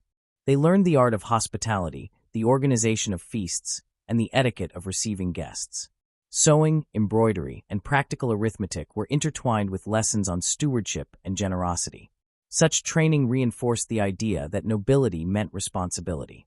The educated Habsburg woman was expected to be competent, efficient, and compassionate.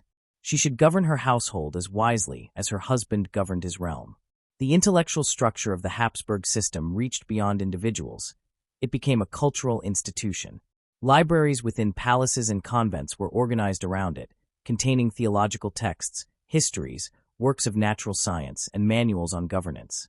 Music rooms, observatories, and writing salons were designed as educational spaces. Knowledge surrounded the royal children like air, forming an environment where curiosity thrived naturally. The governess and tutors acted as guides within this living library, introducing new subjects gradually, ensuring that no curiosity turned to arrogance. To be learned was admirable, but to be wise was divine. This educational model also had a lasting political function. It created a shared intellectual identity among Habsburg rulers spread across Europe. Though separated by geography, they were united by the same moral and philosophical vocabulary. Letters exchanged between cousins in Vienna, Madrid, and Brussels reveal not only family affection but intellectual kinship. They discussed books, theology, and art with familiarity born of similar training.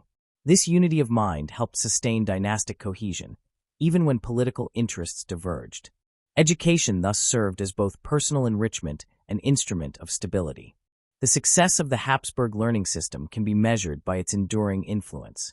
Long after the political power of the empire waned, its intellectual ideals continued to shape European culture.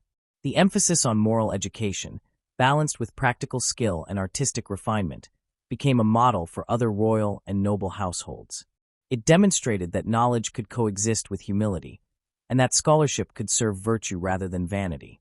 Many of the reforms in later European education, particularly the integration of moral and civic instruction, owed quiet debt to these early Habsburg principles. In reflecting on the scope of their studies, one sees the completeness of the design. Theology anchored the spirit, philosophy trained the reason, history and geography informed judgment, music and art refined feeling, science expanded curiosity, language united all into harmony. Practical skills ensured that intellect found form in action. The tutors did not see these disciplines as separate, but as branches of one tree, the pursuit of truth. The governess nurtured the roots through discipline and affection. The tutors tended the branches through knowledge and dialogue. The result was a balanced intellect, capable of thought, faith, and compassion. This balance, perhaps, explains the distinct character of Habsburg queens and empresses. They possessed a quiet authority born of comprehension. They understood the world not as a battlefield of power, but as a structure of order to be preserved through reason and grace. Their education had taught them that knowledge carried responsibility. The discipline of their youth became the moral compass of their maturity. Whether in the court of France, the palaces of Vienna, or the monasteries of Spain, they applied learning not to domination but to understanding. Even centuries later, the echo of that system remains audible. It speaks in the letters of Anne of Austria, the patronage of Eleonora Gonzaga, the correspondence of Maria Anna, and the curiosity of Margaret Teresa. Their education made them women of depth and discernment, and through them, the ideals of the Habsburg learning system found living expression. The alliance of faith and intellect, of study and virtue, became their most enduring inheritance. The Habsburg curriculum was not simply a program of instruction, but a vision of humanity. It taught that intellect without morality was incomplete, and that power without understanding was perilous. It viewed learning as an act of devotion and governance as a form of stewardship. It formed minds that could see complexity without confusion, that valued knowledge as service rather than ornament. Within its structured lessons and quiet corridors, generations of royal women learned the art of ruling hearts as well as realms.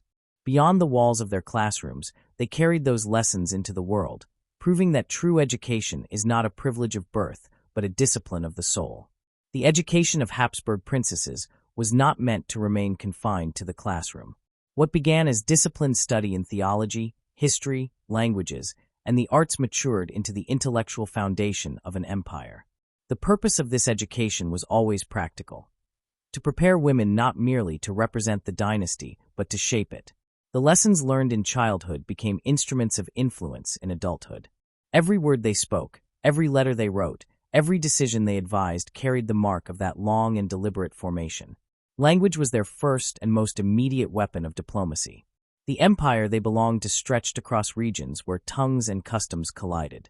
The ability to move between these worlds with ease gave Habsburg women an extraordinary advantage.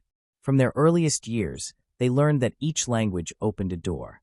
French carried elegance and was the medium of courts across Europe. Spanish conveyed dignity and faith. Italian spoke to art and diplomacy. German held the pulse of the imperial court. Latin linked them to scholarship and the church.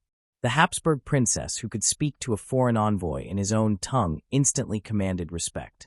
It was not merely a matter of words, but of understanding. Language revealed empathy, intelligence, and confidence. It was through speech that alliances were softened and misunderstandings avoided. Their correspondence provides clear evidence of this linguistic power. Many wrote hundreds of letters throughout their lives, each composed with precision and tone suited to the recipient. A single phrase in the right language could maintain peace where armies might have failed. When a Habsburg princess married into another royal family, her linguistic ability allowed her to navigate foreign courts with authority. She could converse directly with ministers, poets, and prelates without relying on interpreters who might distort meaning. This command of language also gave her access to the cultural nuances that guided negotiation. To speak fluently was to think within another culture's logic, and that insight proved invaluable in diplomacy. Beyond language, their knowledge of history and governance equipped them to act with foresight. They had not studied the past as a collection of dates, but as a record of human behavior. Their tutors had taught them to see patterns, causes, and consequences. A well-educated Habsburg woman recognized that each political decision echoed earlier ones, and that history was both teacher and mirror. When faced with crisis, she drew upon examples from her lessons: how a ruler's pride led to revolt, how mercy preserved loyalty, how alliances rose and fell with trust. Her reading of ancient empires and Christian kingdoms gave her a sense of continuity, convincing her that good governance required both justice and restraint. This historical perspective often appeared in their political advice. Letters to husbands or sons show calm reasoning shaped by study. They urged patience when others demanded aggression, or firmness when fear tempted retreat. They understood that governing was a balance between strength and wisdom, a lesson learned from history's constant warnings. The education that began with reading chronicles of saints and monarchs thus found direct expression in the handling of real power. The Habsburg understanding of governance was equally influenced by philosophy. Trained in logic and ethics, they were capable of analyzing issues beyond emotion or vanity. They recognized that power carried moral weight, and that political success without virtue was hollow.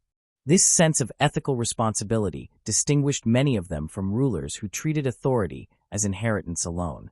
They viewed it instead as stewardship, a charge entrusted to them by divine order. The intellectual discipline instilled in youth translated into administrative clarity. They approached problems methodically, often consulting a wide circle of advisors, comparing arguments, and judging by reason rather than impulse. Their influence extended beyond the council chamber into the cultural life of their realms. The Habsburgs had long believed that art and learning were forms of moral instruction, visible proofs of divine harmony. The princesses who became queens and empresses carried this belief into their courts, transforming them into centers of culture and intellect. Their patronage of artists, musicians, and scholars was not a matter of fashion but of conviction. They saw beauty as a means of governance.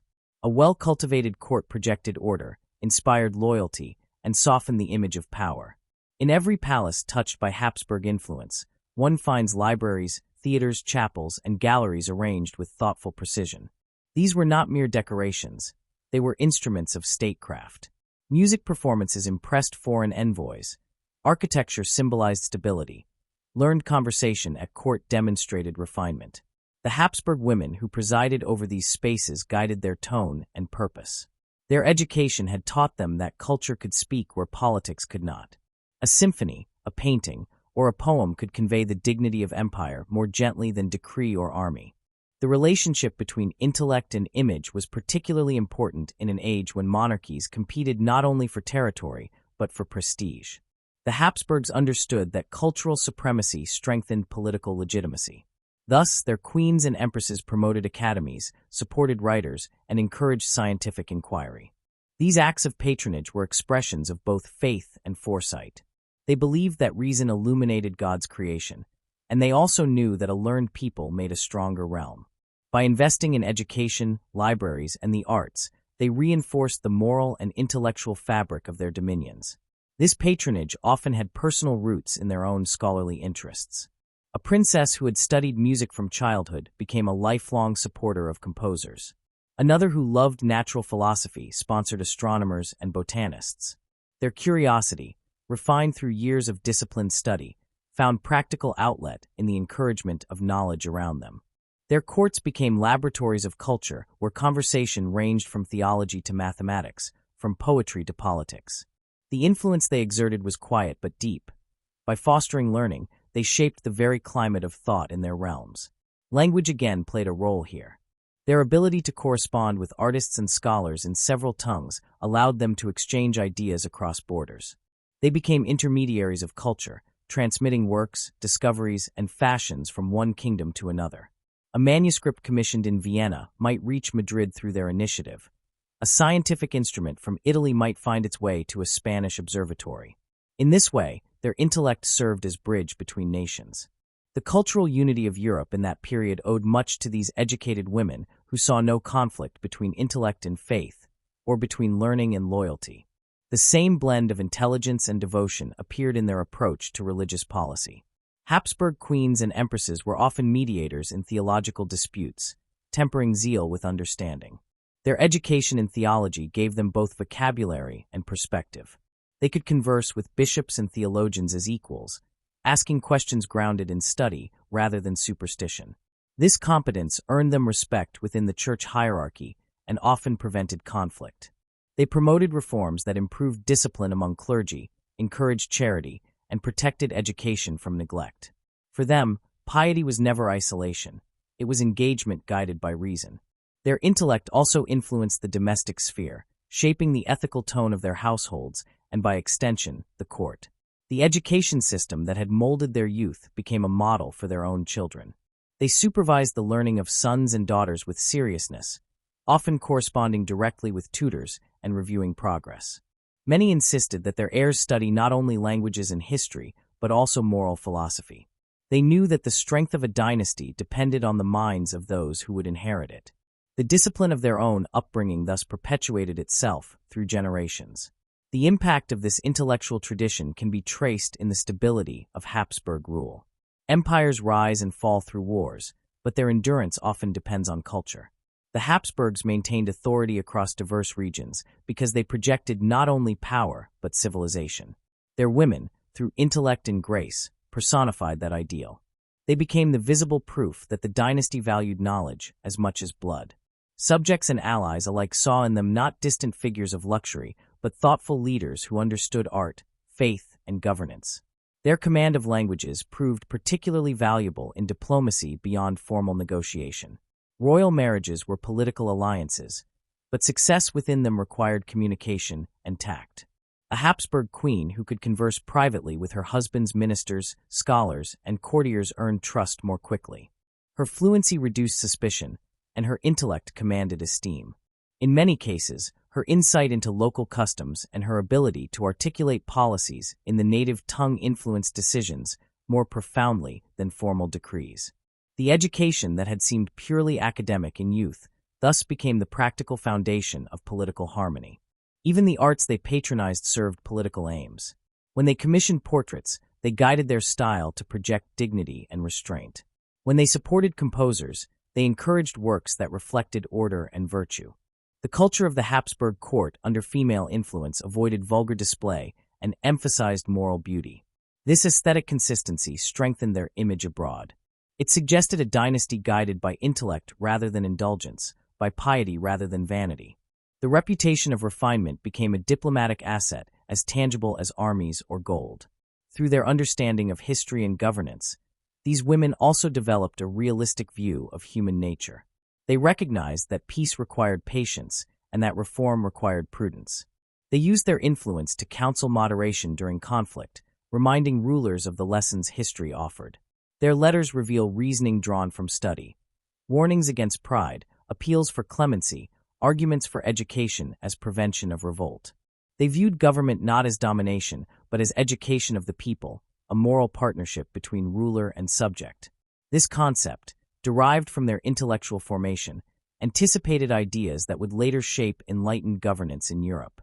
Their interest in science reflected the same rational faith that marked their theology. They supported astronomers, chemists, and physicians, convinced that studying creation honored its creator.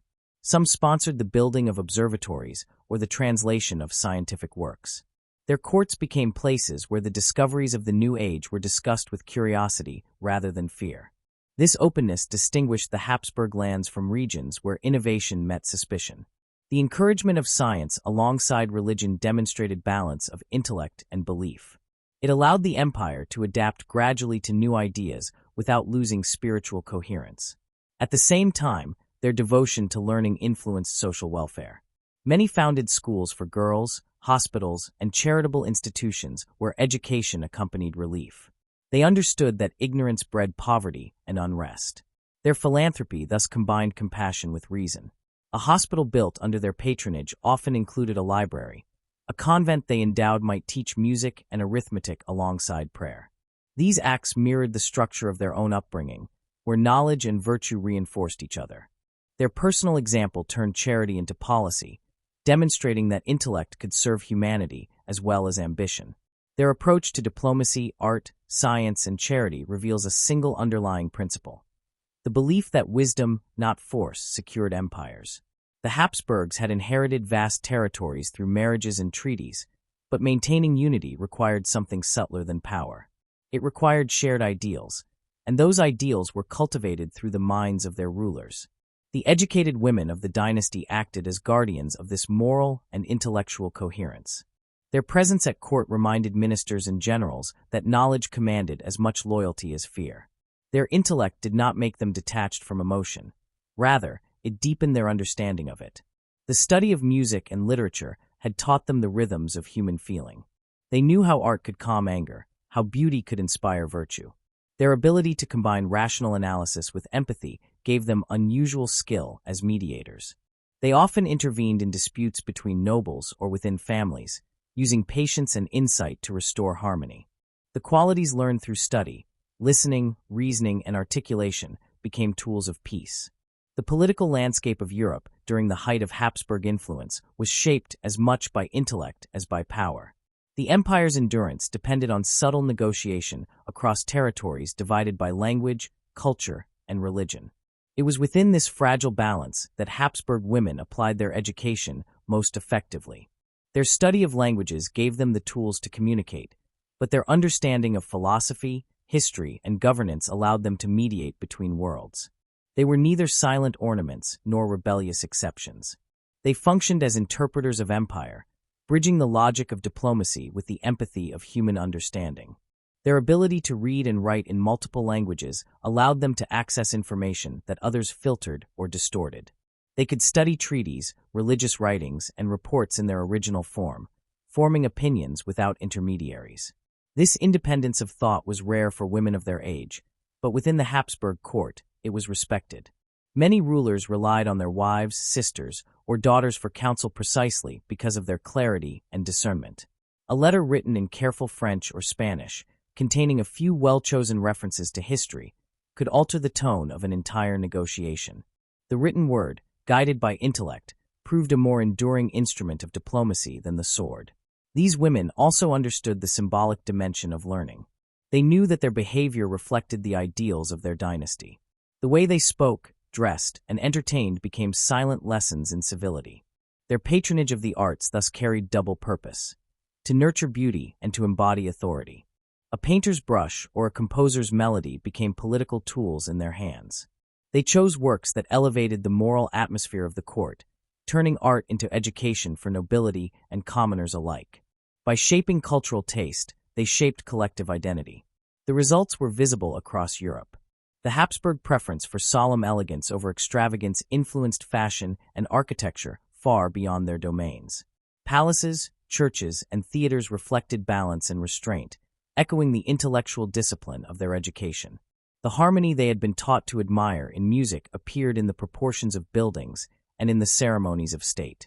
Cultural refinement became a language of power, one that spoke of stability, piety, and reason. Through this aesthetic, Habsburg women expressed the soul of their empire, ordered, contemplative, and enduring. Their understanding of history and governance also made them skilled judges of character. They could identify the motives behind flattery or rebellion, and they knew how to reward loyalty with fairness. Their education had prepared them to see the difference between appearance and substance. This insight proved invaluable in courts filled with intrigue.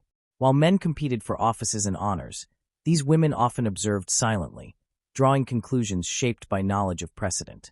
They understood that human ambition repeated itself, and that wisdom lay in recognizing the familiar patterns beneath new disguises. Their counsel, therefore, carried weight. It came not from impulse, but from comprehension. Their education in philosophy gave them calmness under pressure.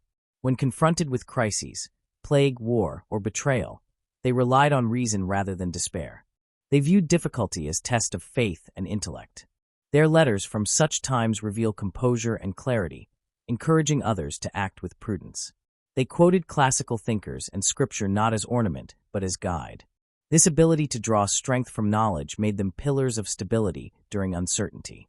Their intellect did not distance them from life's hardships. It gave them courage to endure and lead. Science and art, which they had studied as complementary aspects of creation, became the avenues through which they modernized their courts.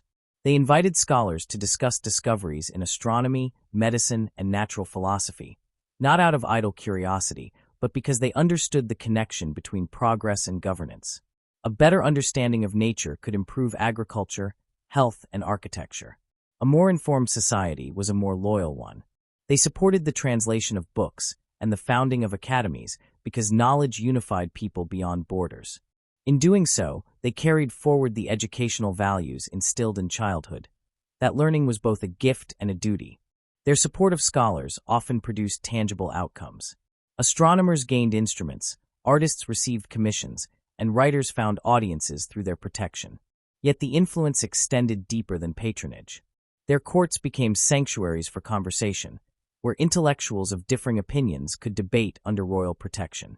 This atmosphere of openness reflected their confidence in the power of reason. They believed that truth emerged not from silence, but from dialogue. In an age often divided by dogma, this attitude preserved balance. It demonstrated that intellect, tempered by faith, could hold an empire together more gently than law. Their intellect also reshaped the image of womanhood within the political world. They proved that education did not threaten femininity, but refined it. They combined intelligence with grace, knowledge with compassion. Their example inspired noble families to educate their daughters more seriously, extending the influence of the Habsburg model far beyond the dynasty itself. The educated woman became not an exception, but an aspiration. By embodying the harmony of intellect and virtue, they altered cultural expectations quietly but permanently. Their multilingual ability was particularly vital in a period when miscommunication could destroy alliances. The Habsburg Empire touched almost every major power in Europe through marriage or diplomacy. A single misunderstanding between courts could ignite conflict. These women often acted as translators in more ways than one, linguistically, politically, and emotionally. They clarified intentions, soothed pride, and rephrased arguments in ways that preserved dignity on all sides. Their letters carried tact that no official dispatch could match. They had learned through study that tone often mattered more than policy, and their mastery of tone became one of the dynasty's greatest diplomatic assets. Beyond diplomacy, their understanding of governance had practical effect in the administration of estates and provinces. Many served as regents during their husbands' absences or after their deaths. In these roles, they applied the logic and order they had learned from philosophy and arithmetic. They balanced budgets, reorganized bureaucracies, and mediated disputes. Their grasp of both theory and practice made their rule efficient and just. Their decisions reflected the same virtues their education had taught them: fairness, prudence, and moderation. Even their critics admitted that their intellect lent legitimacy to authority. Their cultural patronage further strengthened the moral unity of their realms. By supporting theaters, cathedrals, and universities, they gave their people shared spaces for expression and reflection. These institutions became the heart of civic life. Under their guidance, art and faith worked together, teaching loyalty through beauty. A painting commissioned by a Habsburg queen often depicted both devotion and duty. A piece of music composed under her patronage celebrated harmony not only in sound, but in society. Through art, they communicated ideals more enduring than proclamations. Their approach to science and philosophy reflected balance between curiosity and reverence. They encouraged exploration of the natural world while maintaining respect for spiritual truths. This integration prevented the conflicts that tore other nations between faith and reason. They understood that knowledge, when guided by virtue, elevated humanity rather than threatened it. Their ability to reconcile opposites, belief and inquiry, authority and freedom, defined the intellectual style of the Habsburg Empire. It was a culture of thoughtfulness rather than extremity, continuity rather than rupture. The long-term effect of this balance can be seen in the empire's endurance. While other dynasties rose and fell amid ideological turmoil, the Habsburgs adapted. Their flexibility came from the intellectual foundation laid in their education. The women of the dynasty embodied this adaptability. Their knowledge of languages allowed them to understand foreign minds. Their grasp of history reminded them that change was inevitable. Their moral training taught them to meet change without losing principle. Through intellect, they transformed resilience into tradition. Their influence extended even beyond their lifetimes. The schools, libraries, and academies they founded continued to shape generations. The correspondence they left behind became documents of wisdom, studied by historians and theologians alike. Their model of educated leadership inspired reforms in education across Europe. The idea that rulers should be thinkers as well as governors found its clearest early expression in their example. Through them, the Habsburg legacy became not only political but intellectual. At the heart of their success lay the same conviction that had guided their tutors: that learning was a moral act. Knowledge, separated from virtue, was dangerous. Virtue, separated from knowledge, was weak. Their lives demonstrated that only when the two united could power serve the good. They governed hearts as well as territories because they understood both. Their intellect was not detached analysis, but compassionate wisdom. They applied logic to politics and empathy to power. This combination gave their rule a quality that outlasted conquest, a sense of justice rooted in understanding. Their linguistic skill continued to bind the diverse peoples of the empire. Through them, the various voices of Europe could find common speech. They symbolized communication in its highest form, not merely the exchange of words, but of respect. When they spoke, they represented the possibility that nations divided by language and faith could still recognize one another through reason and courtesy. Their education had not only prepared them to rule, but to listen. This gift of listening, so often overlooked, became the quiet foundation of peace. In the arts, their influence fostered an enduring cultural unity that survived political change. The styles they encouraged blended regional traditions into a shared European aesthetic. Composers who worked under their protection spread melodies that crossed borders. Painters trained in their academies carried their techniques to distant courts. Their patronage transformed art from luxury into language, a visual and musical declaration of order, faith, and humanity. They had been taught that beauty mirrored divine perfection, and through art they made that belief visible to all. Their intellect also shaped personal conduct in ways that strengthened the moral authority of the throne. They practiced moderation, charity, and self-control, virtues admired even by opponents. Their capacity to engage in discussion without arrogance set a standard for noble behavior. The education that had taught them to balance judgment with humility became the source of their dignity. In them, intellect took on the form of serenity. People trusted them because they appeared neither weak nor proud but centered, an embodiment of reason guided by conscience. In the final measure, the empire they helped to shape was not held together by laws alone, but by a shared culture of mind. The Habsburgs believed that intellect ennobled authority, and their women proved it. Through language, they connected nations. Through history, they guided decisions. Through art and science, they cultivated progress. Through faith and philosophy, they preserved meaning. Their legacy reminds us that empires endure not through force, but through understanding. The story of their education began in quiet classrooms, with tutors and governesses teaching scripture, grammar, and music. Yet the effects of those lessons reached across centuries. Every negotiation they conducted, every school they founded, every artist they inspired traced back to those early mornings of disciplined study. The intellect that grew from faith became the wisdom that shaped an empire. They stood beyond the boundaries of their era, proving that the most lasting power is not conquest but comprehension. Their influence cannot be measured solely by the palaces they built or the treaties they secured. It resides in the ideas they sustained, the conviction that education refines character, that knowledge demands humility, and that wisdom guides justice. Their lives turned learning into governance, art into diplomacy, and virtue into policy. Through intellect, they defined what it meant to rule with conscience. Through conscience, they ensured that intellect never lost its purpose. Thus, the Habsburg women transformed education into empire. What they learned as children, discipline, curiosity, and moral clarity, became the architecture of a civilization. Their legacy endures wherever culture values knowledge, wherever leadership requires thought, and wherever power seeks meaning beyond ambition. In them, the empire found its truest strength. The union of mind and spirit, learned not from conquest but from understanding. The empire that the Habsburg queens helped shape through intellect and moral insight has long since faded from political maps, yet its spirit endures in the way knowledge and leadership intertwine. Their lives, built upon disciplined learning and conscious purpose, left a pattern that modern society still recognizes. The story of these women is not simply about royal power, but about the transformation of understanding into influence.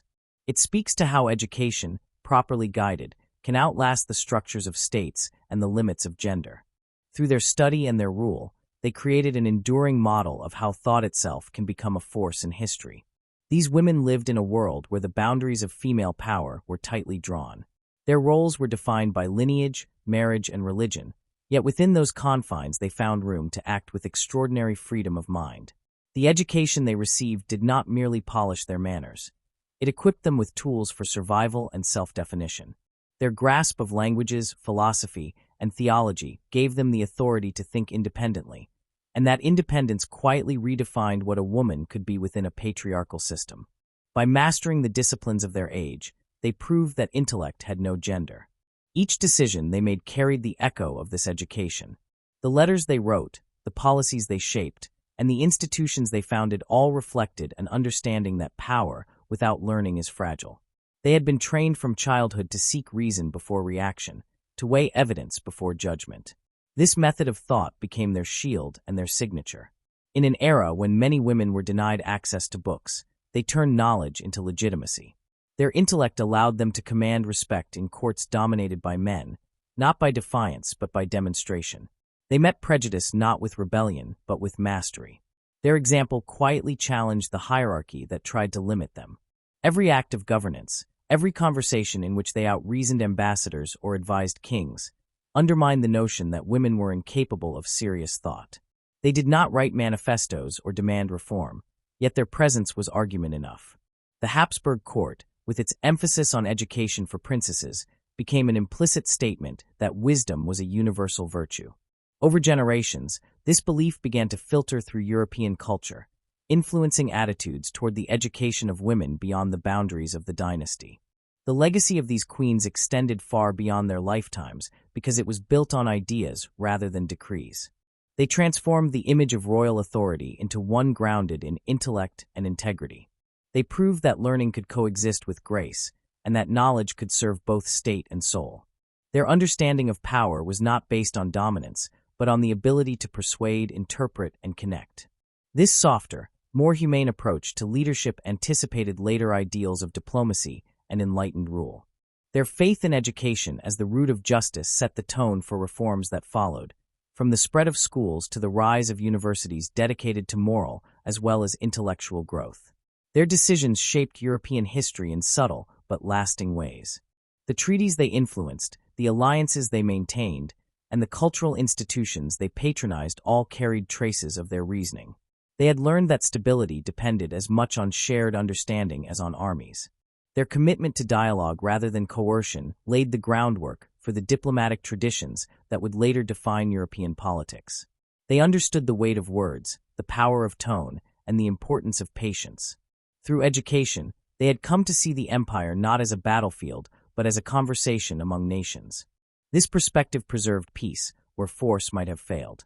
When they acted as mediators between conflicting powers, they drew upon their knowledge of history to remind rivals that no victory lasts without wisdom. Their awareness of the cycles of human ambition gave them caution and foresight. In this way, their educated minds contributed to the endurance of their dynasty. Yet their influence was not confined to politics.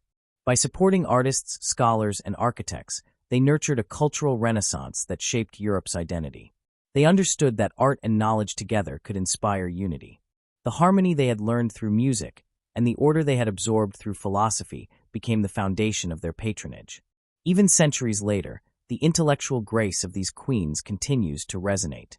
The institutions they supported, schools, academies, libraries, remain symbols of their belief in the civilizing power of knowledge. Their portraits still hang in halls where scholarship thrives, silent reminders that education is not a privilege, but a responsibility. Their lives remind the modern world that intellect, when joined with empathy, is the most enduring form of influence. They demonstrated that leadership grounded in understanding achieves more lasting peace than leadership based on fear. Their legacy also speaks directly to contemporary discussions about the role of women in power. Long before the language of equality existed, they practiced its essence. They embodied the argument that competence, not convention, defines leadership. Their accomplishments refute the idea that female authority must imitate masculine strength. Instead, they revealed another path, one based on moral intelligence, communication, and steady reasoning. Modern women in politics, education, and science inherit this model, even if they do not know its origin. The intellectual lineage of female leadership owes much to those who proved that learning could be a crown in itself. Their pursuit of knowledge also connects deeply with the modern idea of lifelong learning. For them, education was not a phase, but a continuous practice. Even after assuming power, they continued to read, question, and seek counsel from scholars. They understood that the mind, like the empire, required constant cultivation. This humility before knowledge kept them adaptable. When faced with new technologies, changing economies, or theological debates, they did not retreat into tradition but engaged with curiosity. Their example reminds us that learning is not limited by age or position. It is the ongoing act of aligning understanding with responsibility. The relevance of their philosophy is clear today, in a world still negotiating the balance between authority and empathy. Their belief that intellect must serve conscience remains a vital lesson for modern leadership. In an era where decisions are often driven by haste or image, their patience and precision stand as quiet rebukes. They remind us that to lead wisely one must first learn deeply, and that education's true goal is not achievement but discernment. Their lives invite reflection on how learning shapes moral vision. The intellectual courage they displayed also resonates in current discussions about gender and opportunity. They lived in a society that sought to confine women to obedience, yet through study they found autonomy of thought. They did not seek to overthrow the order, but to refine it from within. This strategy, subtle but powerful, remains instructive. It suggests that progress often begins not with open revolt, but with the steady assertion of capability. Every woman who learns, teaches, or leads today continues their work, expanding the boundaries they first tested. Their example also highlights the importance of mentorship. Just as their tutors and governesses guided them with patience and rigor, so too do modern educators shape the leaders of tomorrow. The Habsburg model of combining moral and intellectual education remains relevant in an age that sometimes values information over wisdom. These queens remind us that learning must still be linked to ethics. Knowledge without conscience, they believed, was chaos. Their legacy urges us to restore meaning to education, to teach not only skills but understanding. In examining their influence, it becomes clear that they helped to redefine the concept of power itself. For them, power was not possession but stewardship. Their decisions were guided by the belief that authority should protect rather than command. This philosophy, born of both faith and study, created a gentler form of governance that valued justice over ambition. Today, as societies debate the responsibilities of leadership, their example offers clarity. They teach that true authority begins with self-discipline and that wisdom is the foundation of legitimacy. The strength of their intellect was matched by the depth of their compassion. Education had taught them to see complexity where others saw simplicity, and that awareness extended to human relationships. They governed not by fear but by persuasion, understanding that the mind cannot be ruled without the heart. This balance between intellect and empathy made them effective mediators and beloved rulers. It also connects them to modern ideals of inclusive leadership. In an age seeking to reconcile efficiency with humanity, their methods still guide. They ruled not as symbols, but as thinkers who cared. The endurance of their example reveals something fundamental about the relationship between education and civilization. Empires built on conquest fade. Those built on learning leave traces that cannot be erased. The Habsburg women understood this truth instinctively. They invested in minds rather than monuments, knowing that wisdom multiplies while stone decays. The schools they founded outlived their palaces, and the ideas they nurtured still shape how history remembers them. Through intellect, they achieved the immortality that crowns and titles cannot guarantee. Their pursuit of learning also mirrors the human desire for meaning. In studying theology, philosophy, and the natural world, they sought not just knowledge but understanding of purpose. They believed that reason illuminated faith rather than threatened it. This synthesis gave them calm amidst conflict and clarity amidst uncertainty. It remains an essential lesson in a world that often divides science and spirituality.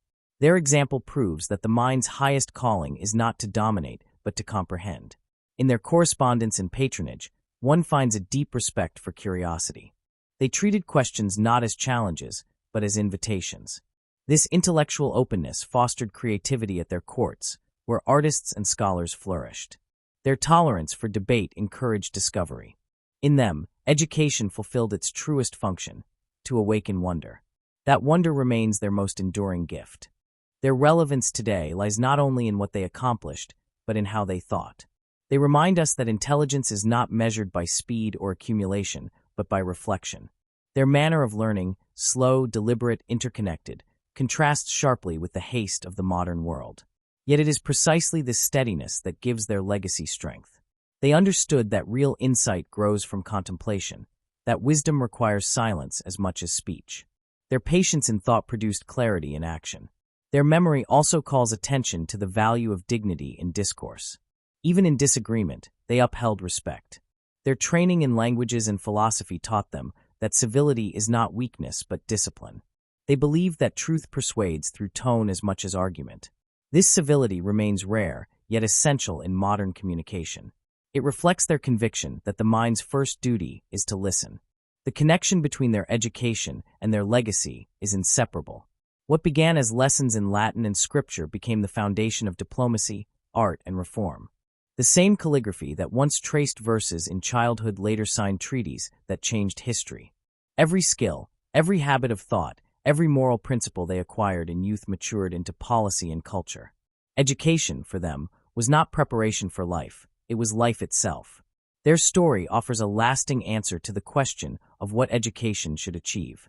It is not simply the gathering of facts or the mastery of technique, but the cultivation of a balanced mind capable of judgment, compassion, and imagination. The Habsburg queens learned this balance in childhood, and it remained the compass of their lives. They studied languages to understand others, theology to know themselves, and philosophy to order both feeling and thought. This combination produced leaders who could hold together an empire made of many nations. Their schooling had taught them that unity required empathy, that wisdom served peace better than pride, and that understanding was the truest form of strength. These lessons still hold power wherever people seek to lead with conscience.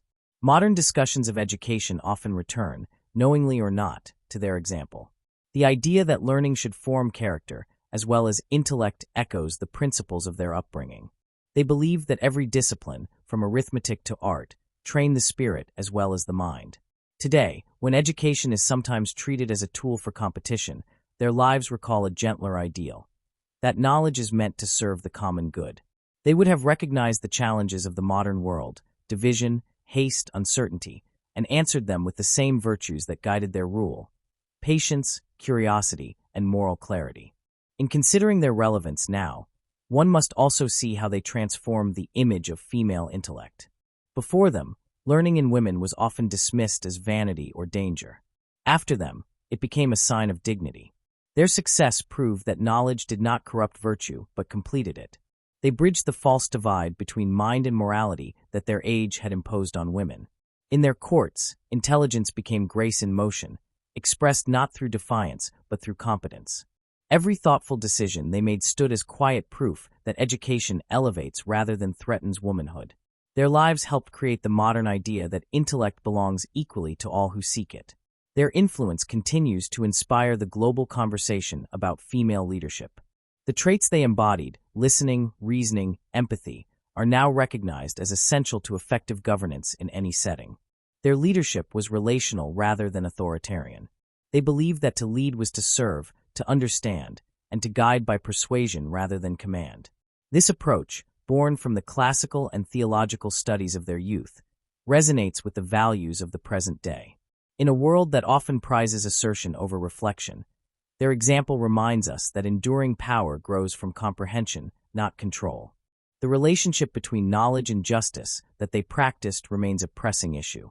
They understood that a ruler who does not learn cannot judge fairly.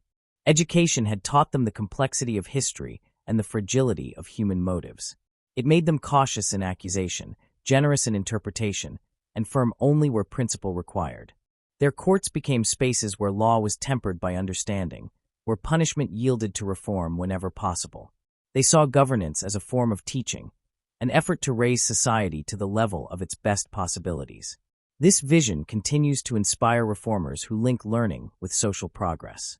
Their intellectual humility was as remarkable as their wisdom. They knew that knowledge is never complete, that certainty can be dangerous, and that leadership demands openness to correction. Their willingness to consult advisors, theologians, and scientists displayed confidence without arrogance. This humility gave their rule stability, for it made them capable of change. They accepted new ideas when evidence supported them and adjusted policies when conscience required. Such flexibility, grounded in principle, defines enlightened leadership even today. It shows that strength of mind lies not in stubbornness, but in the capacity to grow. The continuity of their influence also depends on the institutions they founded. Schools for girls, charitable academies, and libraries established under their patronage became seeds of modern education. They believed that access to knowledge was an act of justice, not privilege. Many of these institutions later expanded beyond noble circles, educating those who had once been excluded. Their insistence that learning should reach the poor, as well as the powerful anticipated later movements for universal education. In this way, their intellectual legacy turned into social transformation. The idea that education could equalize society, not merely adorn it, took root in the soil they prepared. Their engagement with the arts likewise retains relevance. They demonstrated that cultural support is not indulgence but investment. Art, music, and architecture were, for them, ways to teach virtue through beauty. They commissioned works that lifted the mind toward reflection and reverence, believing that aesthetic order mirrored moral order. This belief remains compelling in an age searching for meaning through creation. Their patronage reminds us that art flourishes most when guided by purpose, when it speaks to the shared dignity of human experience. Through their vision, culture became a language of unity, a legacy that continues wherever creativity serves understanding. The modern world, with its technological advances and rapid communication, might seem far removed from their candlelit studies and handwritten letters. Yet their approach to knowledge feels strikingly current. They valued synthesis over speed, comprehension over accumulation. In an age flooded with information, their discipline offers guidance. They would have urged the careful weighing of sources, the steady building of thought, the linking of reason to ethics. Their method was slow but enduring, like the architecture they admired, each idea supporting another in quiet harmony. This patience, rare today, gave their intellect depth and their decisions permanence. They also teach the continuing relevance of balance between tradition and innovation. Educated in the wisdom of the past, they were not bound by it. Their faith anchored them, but their curiosity propelled them forward. They saw continuity as the guardian of progress, not its enemy. Modern societies, often torn between nostalgia and novelty, can find in them an example of how to move forward without losing integrity. Their minds held reverence and reason in equilibrium, proving that change guided by principle strengthens rather than destroys. Their pursuit of lifelong learning stands as a model for individuals and nations alike. Even in maturity, they sought new knowledge, corresponding with philosophers, reading scientific treatises, and supporting education for others. They believed that to stop learning was to betray one's duty to God and humanity. This devotion to growth transformed their reigns into periods of renewal. It shows that leadership, whether political or personal, depends on the continual refinement of the mind. Their lives suggest that every stage of existence holds its own lessons and that wisdom deepens through engagement with the unfamiliar. Their legacy also extends to the modern understanding of dialogue across difference. The Habsburg world was a mosaic of languages and faiths, and their queens acted as bridges within it. They practiced the art of listening across boundaries, an art still urgently needed. They proved that respect born of knowledge could calm divisions that power alone could not resolve. Their multilingual education had taught them that every language carries a worldview and that translation is both an act of understanding and of compassion. In today's globalized society, their sensitivity to the nuances of culture remains a vital skill. The relevance of their legacy becomes even clearer when considered against the persistent struggle for equality in learning. They demonstrate that education is not merely access to institutions, but access to agency. To learn is to claim the right to interpret the world rather than accept it unexamined. Their example urges us to extend that right to all, regardless of gender or circumstance. When girls study science, literature, or politics today, they walk paths first cleared by these queens who dared to think in a time that forbade it. The continuity of their courage reminds us that progress, though uneven, is cumulative. Their synthesis of intellect and virtue also addresses a modern concern: the fragmentation of knowledge. They lived in an age when theology, art, and science were seen as parts of a unified creation. This holistic view kept their reasoning humane. In contrast, modern learning often divides disciplines until wisdom is lost among specialties. Their education suggests another way: to see all study as connected by the pursuit of truth and guided by conscience. This unity of understanding gave coherence to their decisions and grace to their character. Reviving such unity may be one of the most valuable lessons they offer the present. Their understanding of leadership as service remains an antidote to the cynicism of our age. They believed that education imposed obligation, not privilege. To know more was to owe more. Knowledge, in their eyes, carried the duty to protect, to guide, and to uplift. This moral gravity preserved their dignity and restrained their power. In a world often seduced by ambition, their humility reminds us that the highest form of authority is stewardship. Their learning did not isolate them from others, but bound them to the welfare of their people. They ruled through care because they had been taught that wisdom must serve. Their sense of purpose was sustained by faith, yet it was faith enlightened by reason. They saw divine truth not as limitation, but as illumination of the mind. This reconciliation of belief and inquiry allowed them to pursue knowledge without fear and to wield power without pride. It created an inner harmony visible in their conduct and their courts. Their serenity in the face of turmoil came from trust in both intellect and providence. Modern society, often divided between skepticism and devotion, may find in their example a reminder that the two need not oppose each other. When faith inspires curiosity and reason deepens reverence, the human spirit finds balance. The enduring relevance of these queens lies not in nostalgia, but in renewal. Their story invites every generation to reconsider what education can make possible. They remind us that learning, joined with integrity, shapes not only individuals but civilizations. Their empire has vanished, yet their ideals survive wherever teaching awakens responsibility and leadership requires thought. They turn the private act of study into a public force for justice and beauty. That transformation continues wherever knowledge is used to heal rather than to divide. Their memory also challenges the modern understanding of success. They achieved greatness without spectacle, progress without arrogance, influence without domination. Their victories were measured in comprehension, not conquest. They understood that the truest triumph of intellect is to make others wiser. This quiet triumph still defines the best kind of legacy. It endures not in monuments, but in minds. Every thoughtful act of leadership, every institution dedicated to learning, carries something of their spirit. Their story returns to a simple truth. Education is both inheritance and responsibility. They inherited it from tutors who believed that knowledge served the soul, and they passed it forward through example and institution. The echo of their learning still sounds in every effort to unite wisdom with compassion. They demonstrated that the crown of intellect shines brighter than any jewel, for it cannot be taken by time. Through them, the idea of the educated ruler evolved into the ideal of the enlightened citizen. The world they helped to shape continues to seek the balance they embodied, between knowledge and faith, strength and kindness, authority and understanding. The Habsburg queens may no longer walk the corridors of power, but the principles that guided them remain alive in classrooms, libraries, and hearts. Their belief that thought ennobles action continues to inspire. Each generation that values learning, each leader who rules through reason, and each teacher who links knowledge to virtue repeats their lesson in new form. Their echo endures wherever minds seek truth with humility and lead with grace. In that sense, their empire of wisdom has never fallen, for it exists wherever education is revered as the art of becoming fully human.